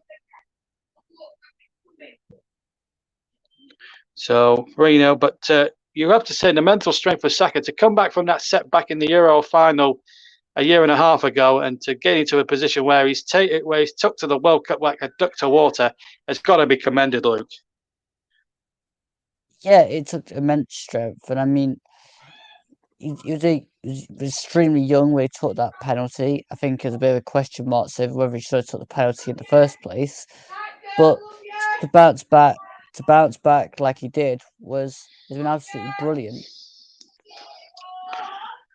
Yeah, he's shown character, whereas other people would fail to come back from it. He's shown mental strength and also the support of the club and of Arsenal, of course, and of course Gareth Southgate is stuck by him through thick and thin. England substitutes warming up, but I'm sure the question will be: will Jack Grealish get on at all? Because England are in complete easy street at the moment. But wait a minute, here comes Diab, and he's lost possession. Again, we can't rest on our laurels at 3-0, but it's an unassailable lead, you'd think. Here's Foden charging forward, and he can't be found. And the ball hustled back to Mendy. And England daring to dream. Still 29 minutes plus any additional time left. But surely Senegal can't score 3 in half an hour. You wouldn't think so. They don't look like scoring at the moment, judging by the opening quarter of an hour. But football is a crazy game. Certain Jimmy Greaves once said it is a funny old game, but nothing funny about the England performance tonight. They've been exceptional. Pickford knocks it out for a throw now. Will Southgate ring a few changes, save the legs for the weekend? Let's assume they are in the quarterfinals. They're not yet, but assuming they see out this 3-0 victory or whatever else it happens, and they go for it. Goalkeeper did get a touch on that third goal, but wasn't enough. But say they don't concede anything and it gets to 75 minutes, Luke, would Southgate at that point be tempted to take off some of these more key players and rest them up for next Saturday or next Sunday even? Yeah, I'd say so. I think there'll be a bit of rotation. Yeah, in fact, Grealish is about to come on actually. He's a terrific player. Came through the youth system at Aston Villa, of course, and then got his big money move, £100 million it was, to Manchester City a year and a half ago. And he's certainly proven his worth. Certainly paid some of it off this season with lots of assists and goals he's got. And so let me just, while we're thinking about it, let's just try and work out when they might play. So let's have a look at the bracket. So everyone's against Argentina. That's definitely going to take place on December the 9th. We know that. And it will be on the 10th of December, the game in Alcahor, if England do get through. France await the winners. And just to remind you, coming up on the TC Hub tomorrow, the 5th of December. I think we are on December the 5th. We are. So tomorrow, the 5th of December, we have 2 games for you. Japan against Croatia. We'll have that live for you. And at Doha 974, that stadium built out of container ships. Brazil against South Korea. What a game. 2 good games that promises to be. And then December the 6th, we'll have live for you Morocco against Spain and Portugal against Switzerland, all coming up on the TC Hub for you. So there's plenty of good games coming up in the next day or so on the TC Hub, and then at the weekend we've got the quarterfinals, semi-finals, the next week on Tuesday and Wednesday, and then the final itself. Saka has gone off. Marcus Rashford has gone on as well, and also Foden has gone off. Jack Grealish has gone off. Surprise at all, or would it be something that Gareth Southgate, now viewing in mind it is 3-up, would think their work is done? Let's give Grealish and Rashford a chance to create a bit more havoc. Yeah, I think it's more a fact of fresh legs onto the field and just keep going. I mean, you don't need to overexert Saka and Foden. you can put Grealish and Rashford on. They're probably just about the same ability, and see if we can get a couple more. Well, it would be nice, but let's not be too greedy. But they have a free kick on the right-hand side. Saka takes the acclaim from the England supporters who give him a really good standing ovation. And boy, does he deserve it. And of course, Luke will be choosing our player in the match near the end. And I'm sure Bukayo Saka and Phil Foden will be just two of those players in possible thoughts. I'm sure it will be an England player, Luke, I would have thought, if we can narrow that down. But yeah, you've got 20 minutes now to make up your mind, Luke, and decide who's going to be your player of the match. But there's plenty of good candidates out there. Kane certainly is one of them. Certainly Saka has been up there. Foden has linked up well. Henderson, of course, he scored one of the goals. Been that sort of night, really. Here's Luke Shaw now for England. Bellingham, who's had a decent game himself. Trying to make things happen as much as he can. Stones, who bailed out Harry Kane, bailed out his centre-back partner, Harry Maguire, rather, a couple of times tonight. But it really just put the onus on the French game come the 10th of December. And I believe it's a Saturday, that game that will be taking place. So next Saturday, you'll be able to hear that. And you'll be able to hear that with us on TC Hub as well, on all the major platforms. I've got to say, it's been remarkably a very, in the end, a straightforward England performance so far, considering. And we're now rapidly coming up towards the halfway mark with the second half. England up a free kick 10 yards from halfway inside their own half. England, remember, Jack Grealish and Marcus Rashford on. Rashford, who got a brace last time. So on 3 goals for the tournament, along with Bukayo Saka. We've now played 67 minutes on all the TCR platforms and on Storm FM Radio and Twitch. England 3, Senegal 0. Just to remind you, if it was to be a miracle that Senegal got 3 back, which on paper looks highly unlikely, we would have extra time. And if it was over after that, again, another unlikely scenario at the moment, penalties. But here's Maguire, just a little bit under hit, but it had enough legs to get back to Pickford. And here come Senegal again, who at the moment are trying to pierce a way through, but at the moment it doesn't look likely. I mean, we for the first 38 minutes we didn't. Myself and you, Luke, didn't feel that in our wildest dreams we'd be sitting here some half hour later eulogising over a 3-goal buffer. No, we weren't, because we were kind of thinking whether the end product was ever going to come, and then it came that fast that we're now sat at 3-0. Well, there we are.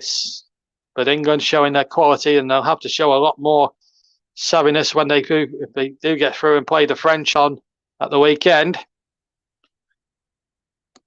But all that is still to be just got to get through the next 22 minutes plus any additional time. And I just hope if England do extend the lead, I'll just keep it at 3 and just be coy with the ball. I hope for Senegal's sake they don't get too much time added on at the end, because at 3-0 it's a lead. Some would say an unassailable lead, and maybe if they look a tired side now, Senegal. They've put a lot into it tonight, but I think the tiredness has crept up with them, and I think they know it's those Senegalese supporters. They know it's the end of the line, really. A few good-looking ladies in the England crowd there. By the way, ladies, I am single. Just so you know, eligible bachelor, 40 years old. TCM senior commentator. Got a lovely line in suits. Here's a bell. England 3, Senegal 0. If you just tuned in. I know you weren't watching an advert for a dating agency. You are listening to TCL commentary of England 3, Senegal 0 with Luke Turton and myself, JB. Here's Marcus Rashford, first touch to see what he can do. Waiting into Harry Kane, Jordan Henderson, sorry, who's just drifted out towards the right-hand side. Ball knocked back across, and Senegal in position now. Would you advise? I mean, let's concentrate on Harry Kane. Will he want to stay on the field and try and equal Rooney's record, or do you think at this point will Southgate look at it and think, shall I take him off and save him for the French game? Because they're going to need all the players they can get, and of course, if Sterling is sorted out his problems by then, he'll be obviously included in the force of Southgate for selection. But they haven't missed him too much tonight, have they? I think that on Harry Kane, another 5-10 minutes, probably look to take him off and put Callum Wilson on. I mean, you don't want him to get injured, and we all know that Senegal will still be targeting Harry Kane if he gets the ball. As for Sterling, no, we haven't really missed him too much because the players either side of Harry Kane have been performing absolutely brilliant so far. Absolutely. Free kick to England whilst Luke was talking there. And Senegal are about to make a change. Number 19, Diallo, is going to come on. And he's going to be replaced by Dyer, who had that golden opportunity to score when the game was at 0-0. Mike's been on. He said, stick to football, JB. It's not Tinder. Other dating sites are available. Yes, and I'm on a few of those. But I'm not an undateable. I'm a good-looking lad. Lost a lot of weight, actually. Luke, I've now lost, while we're on the subject, I've lost now 1.5 stone. And Dad's my local Guitarian branch of Swimming World and smashed it yesterday. So I was happy in my world anyway, as far as my weight's concerned. So here come Senegal now. Well, I'm just glad I'm at a healthy now, Luke. 16 stone, 10.5 pounds. It's good. It is good. Well, I'll be as finely tuned as you will come a few months' time. Anyway, England 3, Senegal 0. Luke Turton and JB John Stuttard in the commentary box. And it's been from the 38th minute onwards, it's been quite a routine performance from England. 2-0 at the break, and England have been penalised again. Marcus Rashford has hurt the back of his head as well. A little challenge there with Jacobs.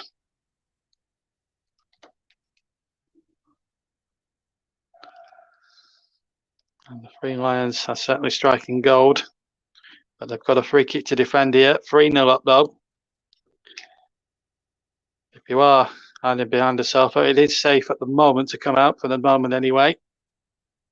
Please don't hide behind the sofa because England are 3 up. For the time being, unless they score from this free kick, so they go. And make it about 30 plus yards. There's only 2 men in the England wall there. It's only going to be a right-footed effort. I can't say who the player is. It's a good for effort, but it's wide and into the side netting from number 17 there, which is Pape Sarr. And that's really, Luke, the first real glimpse of goal they've had all second half, really, Senegal. Yeah, and it wasn't even on target. It was a hit in the side netting, and you'd have to do well to beat Jordan Pickford from that far out. It was a bit of an ambitious range to try and shoot, but at least the Senegalese are still enjoying it while they still can, and it's good to see. And they may leave the tournament now with a good deal of grace, which is great to see. Not like the way the Uruguayans behaved the other day, which was completely disrespectful. I'm not sure whether you saw that those scenes at the end of that game, as we're going to see Mason Mount and Kelvin Phillips coming on in a minute. But the Uruguayans, they know how to exit a tournament in style, but not that sort of fashion. And the behaviour at the end of it was despicable. And Cavani also knocked over a VAR monitor. They behaved like a bunch of toddlers throwing tantrums because they couldn't get through. It was absolutely ridiculous. What made it even worse was Shearer and Ferdinand were defending their behaviour, which I found very, very odd, considering the two people that we pay our TV fees to. So the penalty they tried to get in stoppage time wasn't a penalty. I just want to add, I'm sticking by what we said and what Paul James said when the original call was made. We still haven't changed our mind, neither Paul, Russ, or myself. Russ and myself, I should say, we're doing the other game. Now, Harry Kane has gone down injured and he's been fouled. And the first yellow card has been shown to Koulibaly of Chelsea. And that really was a naughty challenge on Kane, right through the back of him. And yellow card, fair enough decision. He did knee into the back of him there, didn't he? Definitely a yellow card tackle. That was atrocious. You wouldn't want to wager it being upgraded to red on a VAR, would you? Because they will be checking, you know. No, I think it is just a yellow card tackle. Yeah, anyway, we're going to see some changes. Jude Bellingham is going to come off. Mason Mount will take his place. There he goes. And also Eric Dyer, we think, is going to come on up Tottenham. And John Stones is going off for him. Eric Dyer takes his place. So England ringing the changes. And I think quite rightly so, Luke. 15 minutes from the end. And, of course, with a possible quarter-final against France, it's better to rest your big guns and get them sharp for that weekend match. Yeah, they've just changed their mind on the Calvin Phillips one, haven't they? Because they put Dyer on instead of Phillips. Yeah, Mike, as you just said, it's pretty easy when JB starts talking about his weight and dieting preferences. Yeah, well, it's been that sort of night, really. Luke Turton and I turned up here 2 hours ago expecting a stressful night. And from the 38th minute, I have to say, Luke, I don't know how you feel, but it's been a little bit stress-free since, hasn't it? You're going to have a free kick. Yeah, it has, but you're never totally relaxed as a football fan because you do know it can go wrong from here sometimes. Well, we both know, having supported Forest and Burnley respectively for many, many years, anything can still change. Anyway, Shaw with a free kick, and then going forth would certainly kill the game off towards Maguire at the back post. Rashford was lurking, but the ball is knocked away by Senegal. But England now, with all the fresh legs on you could possibly want, I can't see them. And I'm going to put my head on the block here. I can't see them blowing a 3-goal lead with about 12 minutes to go. I just can't see it. Unless the referee adds on another half-hour stoppage time, which would be a real turn-up for the Bucks job. But no, Senegal have never looked like scoring really in this second half, if truth be told. And no one's come back from 3-goal down, not for a long time in the history of the World Cup finals. I remember West Germany in 80. I think I recall West Germany in 82 coming back from 3-1 down in that cracking game against France. They actually went on to draw 3-3 at the end of extra time. For the older listeners, you may remember that that game was marred by an incident between Patrick Battiston and Howell Schumacher. And Schumacher took out Battiston and put him in hospital and ended up with a cracked vertebrae and 2 broken teeth. And in those days, Luke, he didn't even get booked for it. He just carried on regardless. And he actually went on to save 3 penalties in the shootouts. Germany did get their comeuppance in the final. Also in that same tournament, they were involved in another shameful exhibition, the shame of Eon, when West Germany and Austria, knowing that all the other group games in their group had been played, and they knew that a 1-0 West Germany win would see them through, and that's exactly what happened. Rubesch scoring after 10 minutes, and then it was just almost like a game of tennis, Luke. Literally, it was just you to me, and they played it out for 80 odd minutes, and it called FIFA to change the rules for the last group games to be played simultaneously as the ball was played in by Rashford to Kane. It just couldn't grow enough there. But England again on the warpath there as they try to go for a fourth.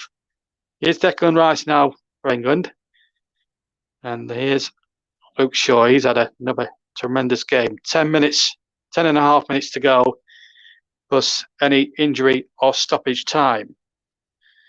Let's check the comments section. Mike says he wants the clean sheet now. Would cap up a perfect night if we do a shutout. Do you think he's got a point there? Clean sheet as well as a good victory would set ourselves well for France, wouldn't it, Luke?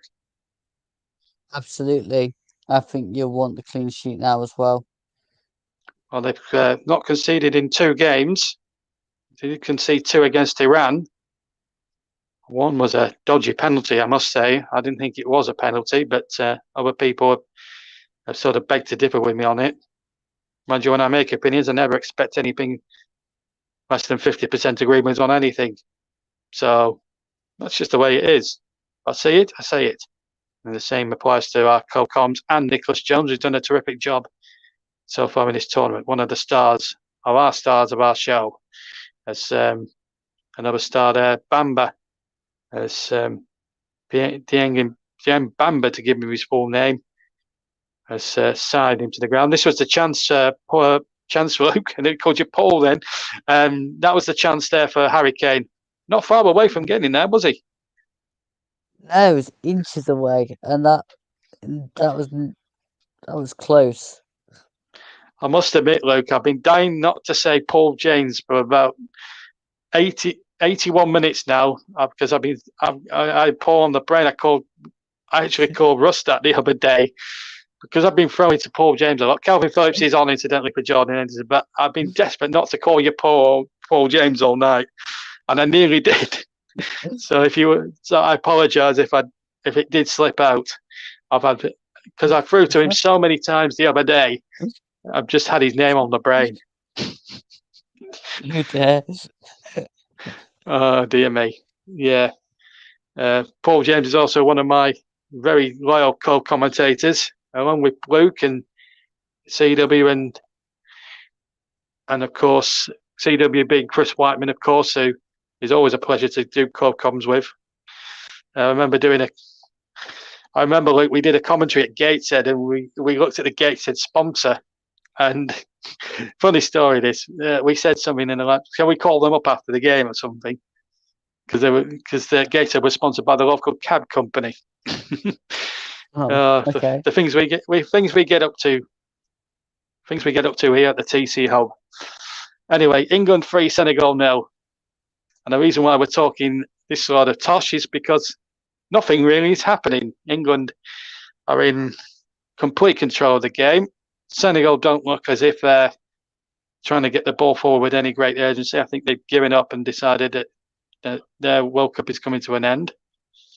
And England now can just play for time, try and keep a clean sheet, take the 3-0 or maybe more if they want to go for more goals, and see themselves through to a crunch game against Le Crunch, the French. England 3, Senegal 0. Big shout out to all the Storm FM radio listeners who have tuned into our coverage. You'll get back to your normal programs after the conclusion of the game. So you will have music as soon as the final whistle goes on the TC Hub. But we are streaming on their radio station, and it's lovely to have those listeners. Of course, JB Sports goes without saying. And if you are listening on YouTube, please hit that subscribe button on any of those channels. JB Sports, Storm FM. Cross comes into the penalty area, header one by trying to figure out who that was inside the penalty area. I think it might have been Ismail Assar, I think. Yes, it was. Header over the top. It was a poor header, really. The goal kick. Number 12 is about to come on, which is Ballo, and that's for Jacobs. So, substitution being made. Just to remind you that if you are listening to us on any of these YouTube platforms, as I said, JB Sports, Storm FM, the Commentary Hub channel, and Commentary Hub 2, which is Russ's actual channel, as Jacobs now makes his way down the side of the pitch. Please don't forget to hit the subscribe button on any of those channels you're listening on, and hit the notification bell, please. So then you get notified what commentaries will be up to next. And then you'll be the first to know what happens. And a big shout out to everyone who has tuned in tonight. We're all around the world. We've had people from New York. We've had people from Calgary. And it's nice when people around the world listen to you broadcast. It's a really nice feather in the cap. And Luke Turton will have to get his thinking cap on, because in about 3 minutes from now, I will be asking him to choose his player of the match, sponsored by Barry Swain's company, Commentary Services Limited. Senegal in possession, but not really making any inroads. Jack Grealish is right on top of Gay, number 26. The boys managed to hush it back to Edouard Mendy, who again hasn't had the most convincing performance as goalkeeper tonight. So England, barring accidents, are through to play France. Here's Harry Kane coming forward from Grealish's pass, tried to do one or two little tricks and flicks on the edge of the area. And foul there by one of the England players, Mason Mount, free kick to Senegal. Well, they had their chances at 0-0 and had two good ones. But Jordan Pickford saved England, and England never looked back. Here's number 24 now, Name. Can he dig out across here? No, 4 minutes left. Harry Maguire getting there. And Harry Maguire, you would think now at this stage, will be a very mighty relieved man, because he made 2 or 3 mistakes. Shot comes in, it's well wide. Wonder if it got a deflection here. Looks like it did get a deflection. It is a corner, Luke, but again, Senegal really going for it when really, when you look at how long there is to go, it's probably come far too late. They've won their first corner, incidentally. They've taken it short. Yeah. And the ball comes in. Carry on, Luke. Pickford's got the ball. Yeah, I think it is a bit too late for Senegal, but I think they'll still try and give it a go. Yeah, they will. And, well, they do well to get to the last 16 in all circumstances. They had to get big results. But they finished in second in Group A behind the Dutch. The Netherlands, really, they're called now, but when I was growing up, they were known as Holland. Total football and all that. They're into the last 8, of course. And I have to say, from a tournament point of view, isn't it a shame not to see the Italians there, because they bring verve and colour and vibrance to their play. It's a very disappointing not to see the European champions gracing this tournament, really, Luke. Yeah, but it is one less team you have to worry about beating, JB. Yeah, but I'm trying to look at it from not just from an England point of view, but from a tournament perspective. Yeah, the Italians are still a class act. But hopefully we'll see them in 2026 when the format is up to something like 4. They're going to increase the teams as well. They're going to increase it. There's going to be something like 73 games played next year, next time out, Luke, with something like 9 groups of 3 or something stupid. I mean, the schedule now is absolutely preposterous as it is already. Just imagine if we're having to play having to have a World Cup with 80 odd games. Doesn't bear thinking about, does it really, Luke? You think it's just a cash cow for you, FIFA, at this moment in time, what they're planning on doing? I think it will be a summer one, though, won't it, JB? Because it's going to be in America, Canada, it's going to be in America and Mexico, yes. But let's just break for a second, because Senegal have a chance inside the area, but England get it away just for half a second, and then the shot goes in blazing over the bar. But let's get back to that again. It has been, but I think to extend the format, I think 32 teams. I think you've got the right balance to extend it to 48 teams. Is it something like that? It's bordering on ridiculousness. Surely, like, it's got to be, because by the time they'll have played it in 2026, all the players will have had a grueling season for many of their club sides. The last thing they want to do, they definitely need something like 14 games to get to the final. it's certainly a money making exercise for FIFA. But again, Luke, there's no sense about the players' welfare, is it? I don't think that any of the potential footballing bodies actually care about player welfare, JB. I don't think they have for a long time. Yes, a good point. UEFA, I mean, the Nations League, that's another cash cow and things like that. But I'm not going to get into grumpy old man mode because it's a great night for England, a great night for English football. And with the 90th minute about to be hit, it's time to turn to you, Luke Turton. We've only got 4 added minutes as well, which is great. So it's going to be an early finish for us anyway, compared to some of the other commentators who have had the misfortune of commentating on 6 to 12 minutes of time added on in some games.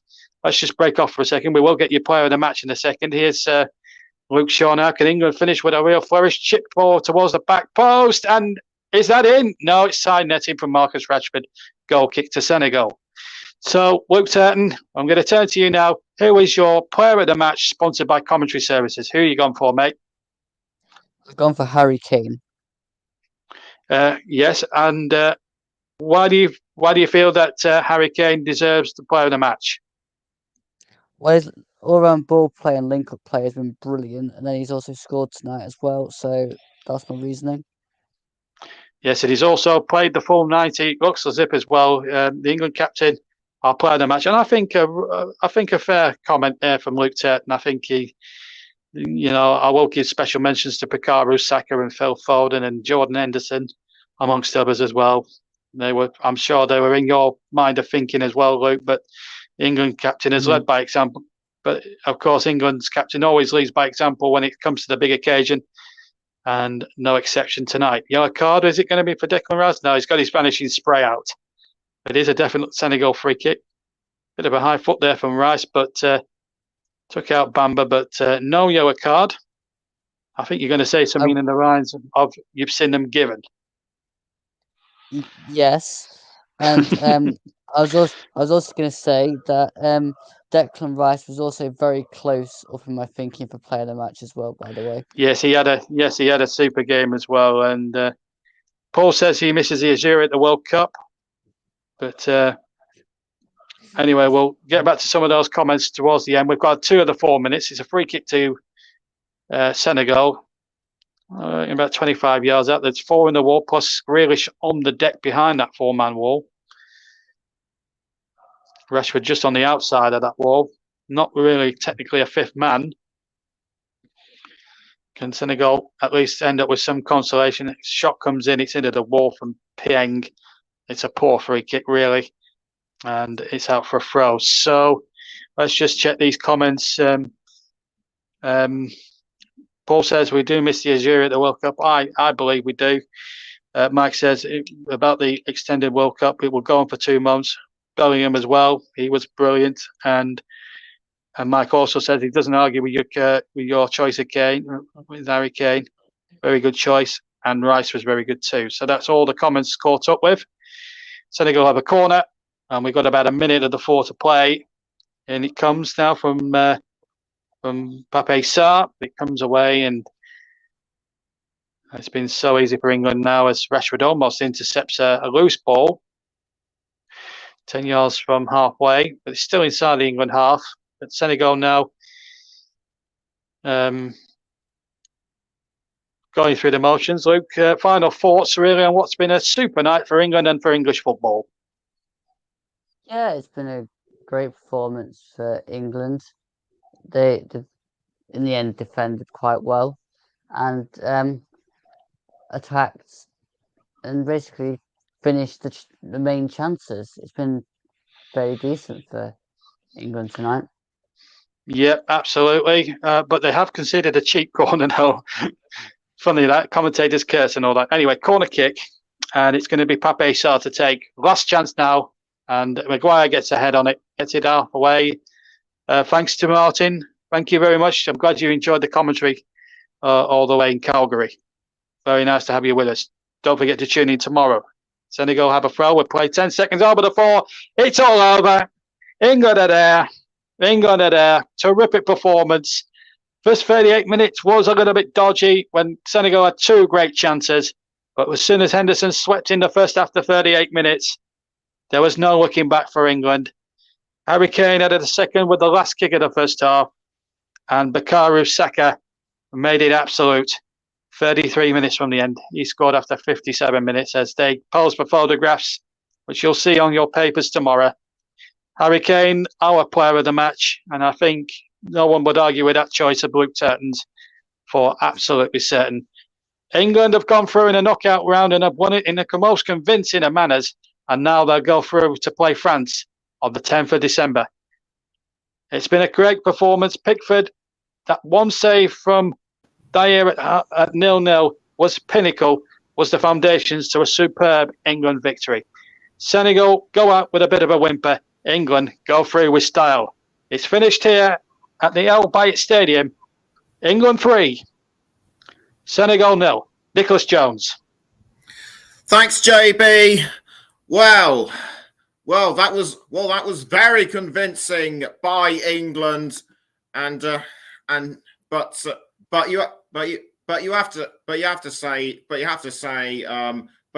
once Kane started, but we have to say once Kane got the goal in just after, once Kane got the goal in just before half time, Senegal did look like they were starting to tire out, Luke. Yeah, they, especially after half time, they didn't really have the energy to keep up with England, and in the end, we just kind of cruised that second half. We scored the goal and then just kind of made sure we defended well. Indeed, we did. But also do not discount that incredible goal by Bukayo Saka just before the hour mark. All I can say is that it's just a pity he hasn't scored more so far. I mean, those two goals he scored in the match against Iran were just amazing. But what we saw tonight just shows that he is so ready for the international stage. Absolutely, he's on fire this tournament. Yes, yeah. So as I'm impartial myself, Senegal they did their best mainly throughout the first half, but their players were unfortunately nowhere near England's standard. No, Senegal didn't really live up to what they did in the tournament in the group stages. They were a bit sloppier in possession, and I think, to be honest, they just didn't have the cutting edge. Whereas if they probably had Mane fit for the tournament, then it might have been a different story altogether. But I think they were just a little bit off it tonight, and it just paid for their exit. Well, if Mane had been included, then who knows what might have been. And as for the way England have played throughout the World Cup, it just goes to show that Gareth Southgate's management criticisms were entirely unjustified. I think the criticisms mainly come more outside of the tournaments, to be honest, Nicholas, with what he does with his squads, more than actually in the tournaments themselves, because he's got to a semi-final and a final. So you can't really criticize him in major tournaments. I think it's just what he does leading up to those tournaments that gains him a little bit more criticism when you'd like to see him be a little bit more adventurous. I did actually mean as a whole, because whatever he puts forward, whatever he puts forward pre-match, we're gonna try this, we're gonna try that. Whatever criticism it gets, all I can say is that it gets the job done at the end. Yeah, fair enough. Yeah. So Harry Kane going forward into the game against France, could this be the game where he equals Rooney's record? Potentially. I mean, he's now off the mark, so that's one weight lifted.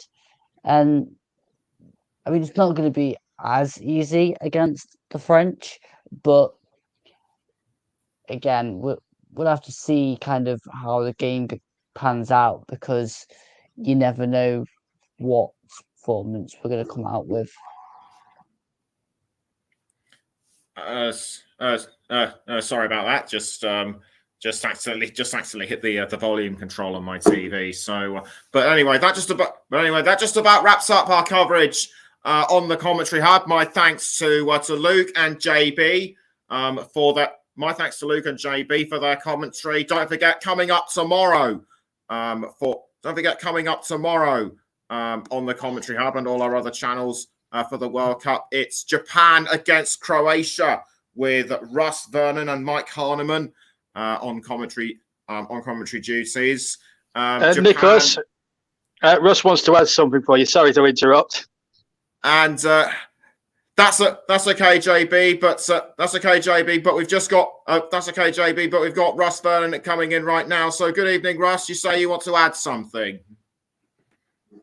Yes. Good evening, Nicholas. Good evening, JB. Good evening, Luke. For me, play of the match. Yes, Harry Kane did play well, though. But for me, my play of the match, for me, look, don't know what you thought of his performance. Would have probably gone to Jordan Henderson. I thought he had a fantastic game in that midfield this evening. I thought he played one of England's better players, one of the best performances. And I thought tonight, yes, I know JB said off air to me before the stream started that he felt Jude Bellingham had played well in this tournament. Well, for me, tonight was Jude Bellingham's best performance as well. I thought Bellingham, one of his better performances today was I didn't think he really got going against Iran or USA or Wales. I think tonight he really stepped up and showed why Southgate has started him in all of the matches so far. And like Luke said, I'm delighted Harry Kane's got off the mark. But probably got off the mark against Iran, and he was unlucky in that game not to do that. And I don't think he'll probably break the record or get equal to Wayne Rooney's record in the France game of the weekend, Nicholas. And I've got to say, I think he could even break it. You saw Olivier during the France game earlier break Thierry Henry's record. So why not Harry Kane do it in the French game, break Wayne Rooney's record for the Three Lions as well? And I think fantastic performance from everyone tonight. And I just want to say as well, great commentary from Luke and JB tonight, fantastic work, and also a fantastic work from yourself as well, Nicholas, presenting as well. You've all done a great job this evening.